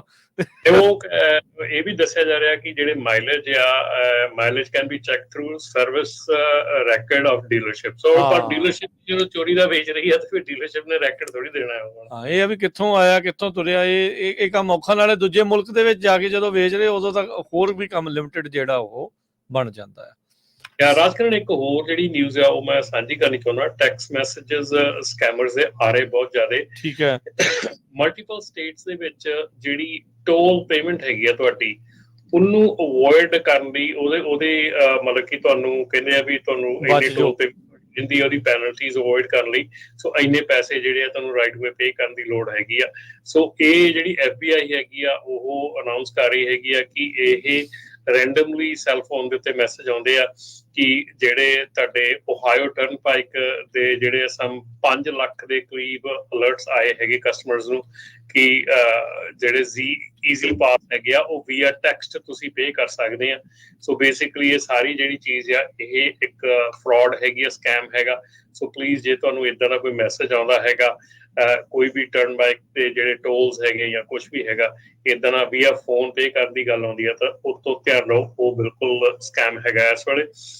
ਰਾਜਕਨ ਇੱਕ ਹੋਰ ਮੈਨੂੰ ਕੱਲ ਕਾਲ ਆਈ ਹੈਗੀ ਆ ਜਿਹਦੇ ਵਿੱਚ ਨੇ ਖਬਰ ਸਾਂਝੀ ਕੀਤੀ ਸੀਗੀ ਕਿ ਜਿਹੜਾ I-40 ਹੈਗਾ ਆ ਐਰੀਜ਼ੋਨਾ ਨਿਊ ਮੈਕਸੀਕੋ ਇਹਦੇ ਇਸ ਸਟ੍ਰੈਚ ਦੇ ਉੱਤੇ ਇੱਥੇ ਕਾਫੀ ਟਰੱਕ ਜਿਹੜੇ ਆ ਜਿਹੜੇ LA ਦੇ ਹੈਗੇ ਆ ਟਰੱਕ ਆਪਣੇ LA ਏਰੀਏ ਤੋਂ, ਉਹਨਾਂ ਦੇ ਟਰੱਕਾਂ ਦੇ ਵਿੱਚ ਰਾਤ ਨੂੰ ਸੁੱਤੇ ਪਿਆਂ ਦੇ ਜਿੱਦਾਂ ਡੀਜ਼ਲ ਵਾਲੇ ਟੈਂਕਾਂ ਦੇ ਵਿੱਚ ਪਾਣੀ ਤੇ ਰੀਫਰ ਦੇ ਡੀਜ਼ਲ ਟੈਂਕ ਦੇ ਵਿੱਚ ਜਿਹੜੀ ਆ ਉਹ ਆਪਣੀ ਕੀ ਕਹਿੰਦੇ ਹੁੰਦੇ ਆ ਦੂਜੀ ਸਪਰੇਅ ਜਿਹੜੀ ਆ ਮੈਨੂੰ ਨਾ ਹੁਣ ਦਿਮਾਗ 'ਚ ਨਹੀਂ ਆ ਰਿਹਾ, ਪਰ ਉਹ ਪਾ ਜਾਂਦੇ ਆ ਤੇ ਉਹਦੇ ਨਾਲ ਜਿਹੜੀ ਆ ਤੁਹਾਡੀ ਜਿਹੜਾ ਟਰੱਕ ਹੈਗਾ ਆ ਉਹ 2-4 ਮੀਲ ਦੇ ਵਿੱਚ ਜਾ ਕੇ ਬੰਦ ਹੋ ਜਾਂਦਾ ਤੇ ਹਜ਼ਾਰਾਂ ਲੱਖਾਂ ਡਾਲਰ ਜਿਹੜੇ ਹਜ਼ਾਰਾਂ ਡਾਲਰ ਦਾ ਜਿਹੜਾ ਬਿੱਲ ਬਣ ਰਿਹਾ ਹੈਗਾ ਉਹਦੇ ਵਿੱਚ ਕੀ ਉਹਨਾਂ ਨੂੰ ਕਲੀਨ ਅਪ ਕਰਾਉਣ ਦਾ, ਕਈ ਇੰਜਣ ਵੀ ਬਿਲਕੁਲ ਖਰਾਬ ਹੋ ਚੁੱਕੇ ਆ। ਔਰ ਇਹ ਚੀਜ਼ ਦਾ ਧਿਆਨ ਰੱਖੋ। ਸੋ ਫਿਊਲ ਟੈਂਕ 'ਚ ਪਾ ਜਾਂਦੇ ਆ? ਹਾਂਜੀ, ਫਿਊਲ ਟੈਂਕ ਦੇ ਵਿੱਚ ਪਾਣੀ ਜਾਂ ਫਿਊਲ ਟੈਂਕ ਦੇ ਵਿੱਚ ਆਪਣੀ ਕੋਈ ਸਪਰੇ ਵਾਲਾ ਸਬਜੈਕਟ ਪਾ ਜਾਂਦੇ ਜਿਹੜਾ ਕਿ ਉਹਨੂੰ ਜਾਮ ਕਰ ਦਿੰਦਾ ਜਾਂ ਬੰਦ ਕਰ ਦਿੰਦਾ ਆ। ਕਈਆਂ ਨੇ ਉਹਨਾਂ ਨੇ ਟਰੱਕ ਟੋ ਕਰਕੇ ਕੈਲੀਫੋਰਨੀਆ ਲਿਆਂਦੇ ਆ, ਕਈਆਂ ਨੇ ਫੀਨਿਕਸ ਲੈ ਕੇ ਗਏ ਆ, ਐਲਬਕਰਕੀ ਲੈ ਕੇ ਗਏ ਆ ਔਰ ਉੱਥੇ ਜਾ ਕੇ ਫਿਰ ਹਜ਼ਾਰਾਂ ਦੇ ਵਿੱਚ ਉਹਨਾਂ ਦਾ ਬਿੱਲ ਬਣ ਰਿਹਾ ਹੈਗਾ। ਸੋ ਧਿਆਨ ਰੱਖੋ ਜੇ ਤੁਸੀਂ ਇਸ ਸਟ੍ਰੈਚ ਤੇ ਹੈਗੇ I-40 ਦੇ ਉੱਤੇ ਇੱਕ ਨਵਾਂ ਪਾਇਲਟ ਬਣਿਆ ਹੈਗਾ ਮੇਰੇ ਖਿਆਲ ਐਗਜ਼ਿਟ 23 ਤੇ ਉੱਥੇ ਕਾਫੀ ਕੁਝ ਵਾਪਰ ਰਿਹਾ ਹੈਗਾ। ਜੇ ਹੋਰ ਵੀ ਕਿਸੇ ਦਾ ਨਾਲ ਏਦਾਂ ਦੀ ਕੋਈ ਚੀਜ਼ ਵਾਪਰੀ ਹੈਗੀ ਆ ਤੇ ਇਕੱਠੇ ਹੋ ਤਾਂ ਕਿ ਏਦਾਂ ਦੀਆਂ ਚੀਜ਼ਾਂ ਨੂੰ ਤੁਸੀਂ ਰੀਚ ਆਊਟ ਕਰ ਸਕਦੇ ਆ ਆਪਾਂ, ਕਿਉਂਕਿ ਉਹਨਾਂ ਨੇ ਪਾਇਲਟ ਦੇ ਮੈਨੇਜਰ ਦੇ ਨਾਲ ਗੱਲਬਾਤ ਕਰਨ ਦੀ ਕੋਸ਼ਿਸ਼ ਕੀਤੀ ਤਾਂ ਉਹਨਾਂ ਦੇ ਜਿਹੜੇ ਟਰੱਕ ਸੀਗੇ ਉਹਨਾਂ ਨੇ ਕਿਹਾ ਕਿ ਤੁਹਾਡੇ ਟਰੱਕ ਜਿਹੜੇ ਕੈਮਰਾਜ਼ ਦੀ ਰੇਂਜ ਤੋਂ ਬਾਹਰ ਹੈਗੇ ਆ, ਸੋ pretty much ਚੈੱਕ ਨਹੀਂ ਕਰ ਸਕਦੇ ਹੈਗੇ। ਤੇ ਬਾਕੀ ਹੋਰ ਵੀ ਟੈਕਸ ਆ ਰਹੇ ਹੈਗੇ ਜਿਸ ਦੱਸਿਆ ਜਾ ਰਿਹਾ ਕਿ ਸ਼ੂਗਰ ਵਗੈਰਾ ਵੀ ਟੈਂਕਸ ਦੇ ਵਿੱਚ ਪਾ ਦਿੰਦੇ ਆ। ਸੋ ਇਹ ਜਿਹੜੀ ਚੀਜ਼ਾਂ ਹੈਗੀਆਂ ਮੇਰੇ ਖਿਆਲ ਜੇ ਤਾਂ ਕੋਈ ਆਪਣਾ ਹੀ ਇੰਡੀਅਨ ਕਰ ਰਿਹਾ ਹੈਗਾ ਤਾਂ ਸ਼ਰਮ ਦੀ ਗੱਲ ਹੈਗੀ ਬਹੁਤ ਜ਼ਿਆਦਾ ਵੀ ਕੀ ਤੁਸੀਂ ਇਹਦੇ ਵਿੱਚ ਅਚੀਵ ਕਰਨਾ ਚਾਹੁੰਦੇ ਆ, ਕੀ ਤੁਸੀਂ ਇਹਦੇ ਵਿੱਚ ਸਾਬਿਤ ਕਰਨਾ ਚਾਹੁੰਦੇ ਆ। ਤੇ ਜੇ ਕੋਈ ਬਾਹਰਲਾ ਕਰ ਰਿਹਾ ਹੈਗਾ ਤਾਂ ਡੈਫੀਨੇਟਲੀ ਉਹਦੇ ਲਈ ਆਪਾਂ ਕੋਸ਼ਿਸ਼ ਕਰਨੀ ਚਾਹੀਦੀ ਇਕੱਠੇ ਹੋ ਕੇ ਇਹਦੇ ਤੇ ਫਾਈਟ ਕਰਨ ਦੀ। ਜੀ ਬਿਲਕੁਲ। ਆਪਣੇ ਅਗਲੇ ਕਾਲਰ ਨੇ ਸਤਪਾਲ ਜੀ। ਹਾਂਜੀ ਸਤਿ ਸ਼੍ਰੀ ਅਕਾਲ। ਹਾਂਜੀ ਸਤਿ ਸ਼੍ਰੀ ਅਕਾਲ ਭਾਜੀ। ਸਤਿ ਸ਼੍ਰੀ ਅਕਾਲ ਜੀ। ਭਾਜੀ ਕਿਸੇ ਨੇ ਨਾ ਅਰਜੋਨਾ ਦੇ ਵਿੱਚ ਏਰੀਆ ਤੇ ਟਰੱਕ ਪਾਰਕ ਕੀਤਾ ਸੀ ਬਲੂ ਕਲਰ ਦਾ, ਉਹਦੇ ਸਾਈਡ ਤੇ H&S ਟਰੱਕਿੰਗ ਦੇ ਸਾਈਨ ਸੀਗੇ ਤੇ ਨਾ ਉਹਦੇ ਮੋਹਰੇ ਪਲੇਟ ਸੀ ਨਾ ਪਿੱਛੇ ਪਲੇਟ ਸੀ। ਆਫਿਸਰ ਨੇ ਉਹਦੀ H&S ਦੀ ਫੋਟੋ ਖਿੱਚ ਕੇ ਕੋਰਟ ਨੂੰ ਭੇਜਤੀ। ਕੋਰਟ ਤੋਂ ਫਾਈਨ ਆ ਗਿਆ ਸਾਨੂੰ $512 ਦਾ। ਹੈਲੋ ਹਾਂਜੀ ਹਾਂਜੀ ਸੁਣ ਰਹੇ। ਹਾਂਜੀ $512 ਫਾਈਨ ਆ ਗਿਆ। ਇੱਥੋਂ ਅਸੀਂ ਕਾਲ ਕੀਤੀ, ਉਹ ਕਹਿੰਦੇ ਬਲੂ ਕਲਰ ਦਾ ਟਰੱਕ ਆ। ਸਾਡੇ ਕੋਲ ਬਲੂ ਕਲਰ ਦਾ ਟਰੱਕ ਹੀ ਨਹੀਂ, ਰੈੱਡ ਕਲਰ ਦਾ ਟਰੱਕ ਆ ਔਰ ਅਸੀਂ ਉਹਨਾਂ 'ਚ ਜਾਂਦੇ ਟ੍ਰੇਲਰ ਤੇ ਲੱਗੇ ਸੀਗੇ ਨਹੀਂ ਕੱਲੀ ਬਾਬਡੇਲ ਸੀ ਟਰੱਕ, ਕੱਲੀ ਬੌਬਟੇਲ ਸੀ। ਉਹਦੇ ਪਲੇਟ ਹੈ ਨਹੀਂ ਮੋਹਰੇ ਨਾ ਪਿੱਛੇ, ਕੱਲੀ ਸਾਈਡ ਤੇ H&S ਲਿਖਿਆ ਸੀਗਾ। ਉਹਦੀ ਫੋਟੋ ਖਿੱਚ ਕੇ ਅਸੀਂ ਕੋਰਟ ਨੂੰ ਕਾਲ ਕੀਤੀ, ਉਹਨੇ ਫੋਟੋ ਖਿੱਚ ਕੇ ਤਾਂ ਕੋਰਟ ਨੂੰ ਭੇਜਤੀ ਨਾ। ਕੋਰਟ ਤੋਂ ਫਾਈਨ ਆ ਗਿਆ ਸਾਨੂੰ ਜਿੱਦਾਂ ਸਾਡੀ ਕੰਪਨੀ ਦਾ ਐਡਰੈਸ ਉਹਨਾਂ ਚੱਕ ਲਿਆ। ਠੀਕ ਹੈ ਜੀ। ਤੇ ਸਾਡੇ ਕੋਲ ਬਲੂ ਕਲਰ ਦਾ ਟਰੱਕ ਵੀ ਨਹੀਂ, ਸਾਤੋਂ ਰੈੱਡ ਕਲਰ ਦਾ ਟਰੱਕ ਆ ਤੇ ਔਰ ਅਸੀਂ ਜਾਣੇ ਵੀ LA ਤਾਈਂ ਆ। ਇਹਦਾ ਮਤਲਬ ਤੁਹਾਡੇ ਕਿਸੇ ਨੇ ਉਦਾਂ ਹੀ ਲਾਤੇ ਉੱਤੇ H&S ਦੇ ਸਾਈਨ ਲੱਗੇ ਸੀ ਬਸ ਕੱਲਾ। ਉਹਦੇ ਵਿੱਚ ਫੋਟੋ 'ਚ ਕੋਈ MC ਨੰਬਰ DOT ਨੰਬਰ ਉਹ ਵੀ ਸੀਗਾ ਵਿੱਚ? ਕੁਛ ਨਹੀਂ ਸਾਡਾ ਮੈਚ ਕਰਦਾ। ਫਿਰ ਸਾਡਾ H&S ਤੋਂ ਐਡਰੈਸ ਚੱਕ ਲਿਆ ਤਾਂ ਮੇਰਾ ਨਾਂ ਚੱਕ ਲਿਆ ਉਹਨਾਂ ਨੇ। ਰਮਨ ਜੀ ਕਿੱਦਾਂ ਫਾਈਟ ਕਰ ਸਕਦੇ ਇਸ ਚੀਜ਼ ਨੂੰ? ਕੋਈ ਤਾਂ ਕੋਰਟ ਦੇ ਵਿੱਚ ਹੀ ਜਾ ਸਕਦੇ ਆ, ਕੋਰਟ ਦੇ ਵਿੱਚ ਹੀ ਫਾਈਟ ਕਰ ਸਕਦੇ ਆ ਕਿ ਕੋਰਟ ਦੇ ਵਿੱਚ ਪੇਸ਼ ਹੋ ਕੇ ਜੱਜ ਨੂੰ ਕਹਿਣ ਜਿਹੜੀ ਵੀ ਚੀਜ਼ ਆਈ ਆ, ਜਿਹੜੀ ਚੀਜ਼ ਦੱਸੀ ਗਈ ਆ ਜਾਂ ਉਹਦੇ ਨਾਲ ਸਾਡੀ ਬਿਲਕੁਲ ਨਹੀਂ ਮੈਚ ਕਰਦੀ ਹੈਗੀ। ਸੋ ਇਸ ਕਰਕੇ ਆਈ ਡੋਂਟ ਥਿੰਕ ਸੋ ਹੋਰ ਕੋਈ ਅਦਰ ਤਰੀਕਾ ਹੈਗਾ ਇਹਨੂੰ ਫਾਈਟ ਕਰਨ ਦਾ। ਉੱਥੇ ਅਸੀਂ ਨਾ ਕਾਲ ਕੀਤੀ ਕੋਰਟ ਨੂੰ, ਉਹ ਕਹਿੰਦੇ ਬਲੂ ਕਲਰ ਦਾ ਟਰੱਕ ਆ। ਅਸੀਂ ਉਹਨਾਂ ਨੂੰ ਇਹ ਵੀ ਕਿਹਾ ਵੀ ਸਾਤੋਂ ਰੈੱਡ ਕਲਰ ਦਾ ਇੱਕੋ ਹੀ ਟਰੱਕ ਆ ਨਾ, ਹੋਰ ਟਰੱਕ ਸਤਪਾਲ ਜੀ ਐਕਚੁਅਲੀ ਨਾ ਕੋਰਟ ਮੇ ਵੀ ਕਾਲ ਤੇ ਨਾ ਕਰੇ ਜਦੋਂ ਜਦੋਂ ਆਉਂਦੀ ਆ ਉਹਦੀ ਇਨਫਰੈਕਸ਼ਨ ਦੀ ਡੇਟ, ਉਦੋਂ ਜਦੋਂ ਤੁਹਾਨੂੰ ਜਿੱਦਣ ਅਦਾਲਤ ਵਿੱਚ ਆ ਜਾਂ ਜਿੱਥੇ ਉਹ ਜਾਣਾ ਉਦੋਂ ਤੁਸੀਂ ਸ਼ੋਅ ਕਰ ਸਕਦੇ ਵੀ ਆਹ ਦੇਖੋ ਆਹ ਸਾਡੇ ਟਰੱਕ ਆ, ਇਹਨਾਂ ਦੇ ਸਾਰਿਆਂ ਦੇ ਕਲਰ ਡਿਫਰੈਂਟ ਆ, ਉਹਦੇ ਤੇ MC ਨੰਬਰ ਵੀ ਨਹੀਂ ਆ, DOT ਵੀ ਨਹੀਂ ਆ, ਕੁਛ ਵੀ ਨਹੀਂ ਆ, ਇਹ ਸਾਡਾ ਟਰੱਕ ਨਹੀਂ ਆ। ਇੱਕ ਮਿੰਟ ਭਾਜੀ, ਉਹਦੀ ਕੋਈ ਡੇਟ ਆਈ ਨਹੀਂ, ਕੱਲਾ ਫਾਈਨ ਹੀ ਆ ਗਿਆ ਸਾਨੂੰ $512 70 ਸੈਂਟ। ਇਹ ਹੁੰਦੀ ਨਹੀਂ ਹੈ ਟ੍ਰੈਫਿਕ ਕੋਰਟ ਦੇ ਵਿੱਚ ਰਮਨ ਜੀ, ਇਹ ਇਦਾਂ ਦੀ ਉਹਦੀ ਚੀਜ਼? ਕੋਈ ਡੇਟ ਆਈ ਨਹੀਂ ਸਾਨੂੰ, ਕਹੋ ਤਾਂ ਮੈਂ ਤੁਹਾਨੂੰ ਉਹਦੀ ਲੈਟਰ ਦੀ ਫੋਟੋ ਖਿੱਚ ਕੇ ਭੇਜ ਸਕਦਾ ਨਾ। ਭਾਜੀ ਇਹ ਤਾਂ ਉਹਨਾਂ ਨਾਲ ਹੀ ਗੱਲ ਕੀਤੀ ਜਾ ਸਕਦੀ ਹੈ ਜਿਨ੍ਹਾਂ ਨੇ ਲੈਟਰ ਭੇਜੀ ਹੈਗੀ ਆ ਕਿ ਕਿੱਦਾਂ ਇਹਨੂੰ ਸੋਲਵ ਕੀਤਾ ਜਾ ਸਕਦਾ, ਬਿਕਾਜ਼ ਉਹਨਾਂ ਦੇ ਨਾਲ ਹੀ ਤੁਹਾਨੂੰ ਮਗਜ ਖਪਾਉਣਾ ਪੈਣਾ ਜੀ, ਹੁਣ ਹੋਰ ਕੋਈ ਚਾਰਾ ਨਹੀਂ। ਠੀਕ ਹੈ ਭਾਜੀ, ਹਾਂਜੀ ਓਕੇ, ਸਤਿ ਸ਼੍ਰੀ ਅਕਾਲ। ਹਾਂ ਸਤਿ ਸ਼੍ਰੀ ਅਕਾਲ। ਜਿਹੜਾ ਜ਼ਿਆਦਾਤਰ ਜਿਹੜੇ ਡਿਸਟ੍ਰਿਕਟ ਦੇ ਵਿੱਚ ਹੋਈ ਹੁੰਦੀ, ਉੱਥੇ ਦਾ ਜਿਹੜਾ ਸੁਪੀਰੀਅਰ ਕੋਰਟ ਹੁੰਦਾ ਟ੍ਰੈਫਿਕ ਵਾਲਾ, ਉਹਦੇ ਉੱਥੇ ਕੰਟੈਕਟ ਕਰੋ, ਜਾਂ ਜਿਹੜੀ ਏਜੰਸੀ ਨੇ ਤੁਹਾਨੂੰ ਘੱਲੀ ਆ ਉਹਦੇ ਨਾਲ ਕੰਟੈਕਟ ਜਿਹੜਾ ਉਹ ਕਰੋ, ਫਿਰ ਉਹਦੇ ਨਾਲ ਹੀ ਜਿਹੜਾ ਉਹ ਗੱਲ ਬਣਨੀ ਆ। ਸੋ ਹੋ ਸਕਦਾ ਫੋਨ ਦੇ ਨਾਲ ਹੋਵੇ, ਹੋ ਸਕਦਾ ਤੁਹਾਨੂੰ ਚਿੱਠੀ ਲਿਖ ਕੇ ਘੱਲਣੀ ਪਵੇ। ਸੋ ਕੁਛ ਨਾ ਕੁਛ ਜਿਹੜਾ ਤੁਹਾਨੂੰ ਇਸ ਚੀਜ਼ ਦੇ ਵਿੱਚ ਇਸ ਤਰੀਕੇ ਦਾ ਜਿਹੜਾ ਹੱਥਕੰਡਾ ਆ ਉਹ ਅਪਣਾਉਣਾ ਪੈਣਾ ਆ। ਆਪਣੇ ਅਗਲੇ ਹਰਜੋਤ ਜੀ ਰਮਨ ਜੀ ਕਾਲਰ ਨੇ ਅਮਰਜੀਤ ਜੀ। ਹਾਂਜੀ ਸਤਿ ਸ਼੍ਰੀ ਅਕਾਲ ਜੀ। ਤਿੰਨਾਂ ਭਰਾਵਾਂ ਸਤਿ ਸ਼੍ਰੀ ਅਕਾਲ ਜੀ। ਸਤਿ ਸ਼੍ਰੀ ਅਕਾਲ ਜੀ। ਜਿਹੜਾ DOT ਨੰਬਰ ਨਾਲੇ MC ਨੰਬਰ ਤੇ ਆਪਾਂ ਅਥਾਰਟੀ ਦੀ ਗੱਲ ਕਰਦੇ ਆ, ਉਹਦੇ ਵੀ 3 ਸਟੈਟਸ ਹੁੰਦੇ ਆ। ਇੱਕ ਹੁੰਦਾ ਵੀ ਐਕਟਿਵ ਸਟੈਟਸ, ਜਿੱਦਾਂ ਆਪਣਾ ਕੰਪਨੀ ਸਹੀ ਚੱਲੀ ਜਾਂਦੀ ਆ, ਆਪਣੀ ਇੰਸ਼ੋਰੈਂਸ ਕਰੰਟ ਆ ਨਾ। ਦੂਜਾ ਸਟੈਟਸ ਹੈਗਾ ਇਨਐਕਟਿਵ, ਵੀ ਆਪਾਂ ਜਿੱਦਾਂ ਟਰੱਕ ਭੇਜ ਦਿੰਦੇ ਆ, ਪਰ ਆਪਾਂ ਇੰਸ਼ੋਰੈਂਸ ਨਾਲ ਐਕਸਪਾਇਰ ਹੋਣ ਤੋਂ ਪਹਿਲਾਂ ਉਹਨਾਂ ਨੂੰ ਦੱਸ ਦਿੰਦੇ ਆ ਵੀ ਅਸੀਂ ਆਪਦੀ DOT ਇਨਐਕਟਿਵ ਕਰਨੀ ਆ। ਤੇ ਤੀਜਾ ਹੈਗਾ ਵੀ ਸਸਪੈਂਡਡ, ਆਪਾਂ ਉਹਨਾਂ ਨੂੰ ਕੁਛ ਦੱਸਦੇ ਨਹੀਂ, ਜਾਂ ਆਪਣੀ ਕੰਪਨੀ ਗਲਤ ਚੱਲ ਰਹੀ ਹੈ, ਆਪਣਾ ਸਕੋਰ ਖਰਾਬ ਹੋ ਗਿਆ ਨਾ, ਉਹਨਾਂ ਸਸਪੈਂਡਡ ਸਟੈਟਸ ਹੋ ਜਾਂਦਾ। ਇਹ 3 ਸਟੈਟਸ ਆ। ਜਿਹੜੀ ਮੇਰੇ ਕੋਲ ਗਲਤੀ ਹੋਈ, ਜਿੱਦਾਂ ਆਪਾਂ ਕਹਿੰਦੇ ਆ ਵੀ ਇੰਡਸਟਰੀ ਹੁਣ ਬਹੁਤ ਡਾਊਨ ਗਈ ਆ ਨਾ, ਲੋਕ ਟਰੱਕ ਵੀ ਵੇਚਦੇ ਆ, ਉਹਦਾ ਟਰੱਕ ਵੇਚਦਾ, ਮੇਰੀ ਇੰਸ਼ੋਰੈਂਸ ਵੀ ਐਕਸਪਾਇਰ ਹੋ ਗਈ ਨਾ, ਜਾਂ ਖਤਮ ਹੋ ਗਈ ਸੀ, ਐਂਡ ਹੋ ਗਈ ਸੀ। ਮੈਂ ਉਹਨਾਂ ਨੂੰ ਫੋਨ ਕੀਤਾ, ਮੈਂ ਕਿਹਾ ਮੈਂ ਆਪਦੀ DOT ਇਨਐਕਟਿਵ ਕਰਨੀ ਆ। ਉਹ ਕਹਿੰਦੇ ਸਾਨੂੰ ਪਹਿਲਾਂ ਫੋਨ ਕਰਨਾ ਚਾਹੀਦਾ ਸੀਗਾ, ਬਈ ਇੰਸ਼ੋਰੈਂਸ ਐਕਸਪਾਇਰ ਹੋਣ ਤੋਂ ਜਾਂ ਖਤਮ ਹੋਣ ਤੋਂ ਪਹਿਲਾਂ ਨਾ, ਜਦੋਂ ਬੰਦ ਹੋਣ ਤੋਂ ਪਹਿਲਾਂ। ਸੋ ਇਹ ਗੱਲ ਆਪਾਂ ਨੂੰ ਚੇਤਾ ਰੱਖਣੀ ਚਾਹੀਦੀ ਹੈ। ਜੇ ਆਪਾਂ ਟਰੱਕ ਵੇਚਣਾ, ਦੁਬਾਰਾ ਆਪਾਂ ਸੋਚਦੇ ਆ ਵੀ ਲੈਣਾ ਦੁਬਾਰਾ ਟਰੱਕ ਐਕਟਿਵ ਕਰਾਉਣੀ ਆ ਇਨਐਕਟਿਵ ਤੋਂ, ਉਹ ਥੋੜਾ ਕੰਮ ਸੌਖਾ। ਜਿਹੜਾ ਸਸਪੈਂਡਡ ਹੋ ਜਾਂਦੀ ਆ DOT ਨੰਬਰ ਅਥਾਰਟੀ ਤੋਂ ਐਕਟਿਵ ਕਰਾਉਣ ਨੂੰ, ਉਹ ਕੰਮ ਆਪਾਂ ਨੂੰ ਜ਼ਿਆਦਾ ਮਿਹਨਤ ਕਰਨੀ ਪੈਂਦੀ, ਜ਼ਿਆਦਾ ਫੋਰਮ ਭਰਨੇ ਪੈਂਦੇ ਆ ਨਾ। ਇਨਐਕਟਿਵ ਤੋਂ ਐਕਟਿਵ ਕਰਾਉਣ ਨੂੰ ਸੌਖਾ ਕੰਮ ਆ। ਸੋ ਆਪਾਂ ਜਿੱਦਾਂ ਕਹਿੰਦੇ ਹੁੰਦੇ ਵੀ ਜੇ ਆਪਣੇ ਤੋਂ ਕੋਈ ਗਲਤੀ ਹੁੰਦੀ, ਆਪਾਂ ਕੋਸ਼ਿਸ਼ ਕਰੀਏ ਵੀ ਸ਼ੇਅਰ ਕਰਨ ਦੀ, ਵੀ ਹੋਰਾਂ ਨੂੰ ਹੈਲਪ ਹੋ ਜੂਗੀ ਨਾ, ਜਿਸ ਇਨਕੇਸ ਜੇ ਕਿਸੇ ਨੇ ਕਰਾਉਣਾ ਹੋਏ ਤਾਂ। ਬਹੁਤ ਧੰਨਵਾਦ ਇਹਨਾਂ ਭਰਾਵਾਂ ਦੀ। ਸਤਿ ਸ਼੍ਰੀ ਅਕਾਲ। ਸਤਿ ਸ਼੍ਰੀ ਅਕਾਲ, ਧੰਨਵਾਦ। ਹਾਂਜੀ ਜੀ ਜੀ ਹੋਰ ਖਬਰਸਾਜੀ ਕਰਨ ਦੀ ਲੋੜ ਆ ਕਿ ਓਵਰਵੇਟ ਜਿਹੜੇ ਟਰੱਕ ਹੈਗੇ ਆ, ਜਿਹੜੀ BQE ਦੀ WIN ਟੈਕਨੋਲੋਜੀ ਆ, ਉਹਦੇ ਨਾਲ ਨਿਊਯਾਰਕ ਦੇ ਜਿਹੜੇ ਬ੍ਰਿਜਸ ਹੈਗੇ ਆ, ਉਹਨਾਂ ਤੇ ਜਿਹੜੀ ਐਨਫੋਰਸਮੈਂਟ ਕੀਤੀ ਜਾ ਰਹੀ ਆ, ਜਿਹੜੀਆਂ ਕਿ ਮੇਨ ਨਿਊਯਾਰਕ ਦੀ ਜਿਹੜੀ ਇਨਫਰਾਸਟਰਕਚਰ ਹੈਗਾ ਉੱਤੇ, ਕਿਉਂਕਿ ਕਾਫੀ ਇਨਫਰਾਸਟਰਕਚਰ ਫੇਲ ਹੋ ਰਿਹਾ ਸੀਗਾ, ਸੋ ਉਹਦੇ ਲਈ ਜਿਹੜਾ ਆ ਇਹ ਕੀਤਾ ਜਾ ਰਿਹਾ ਹੈਗਾ।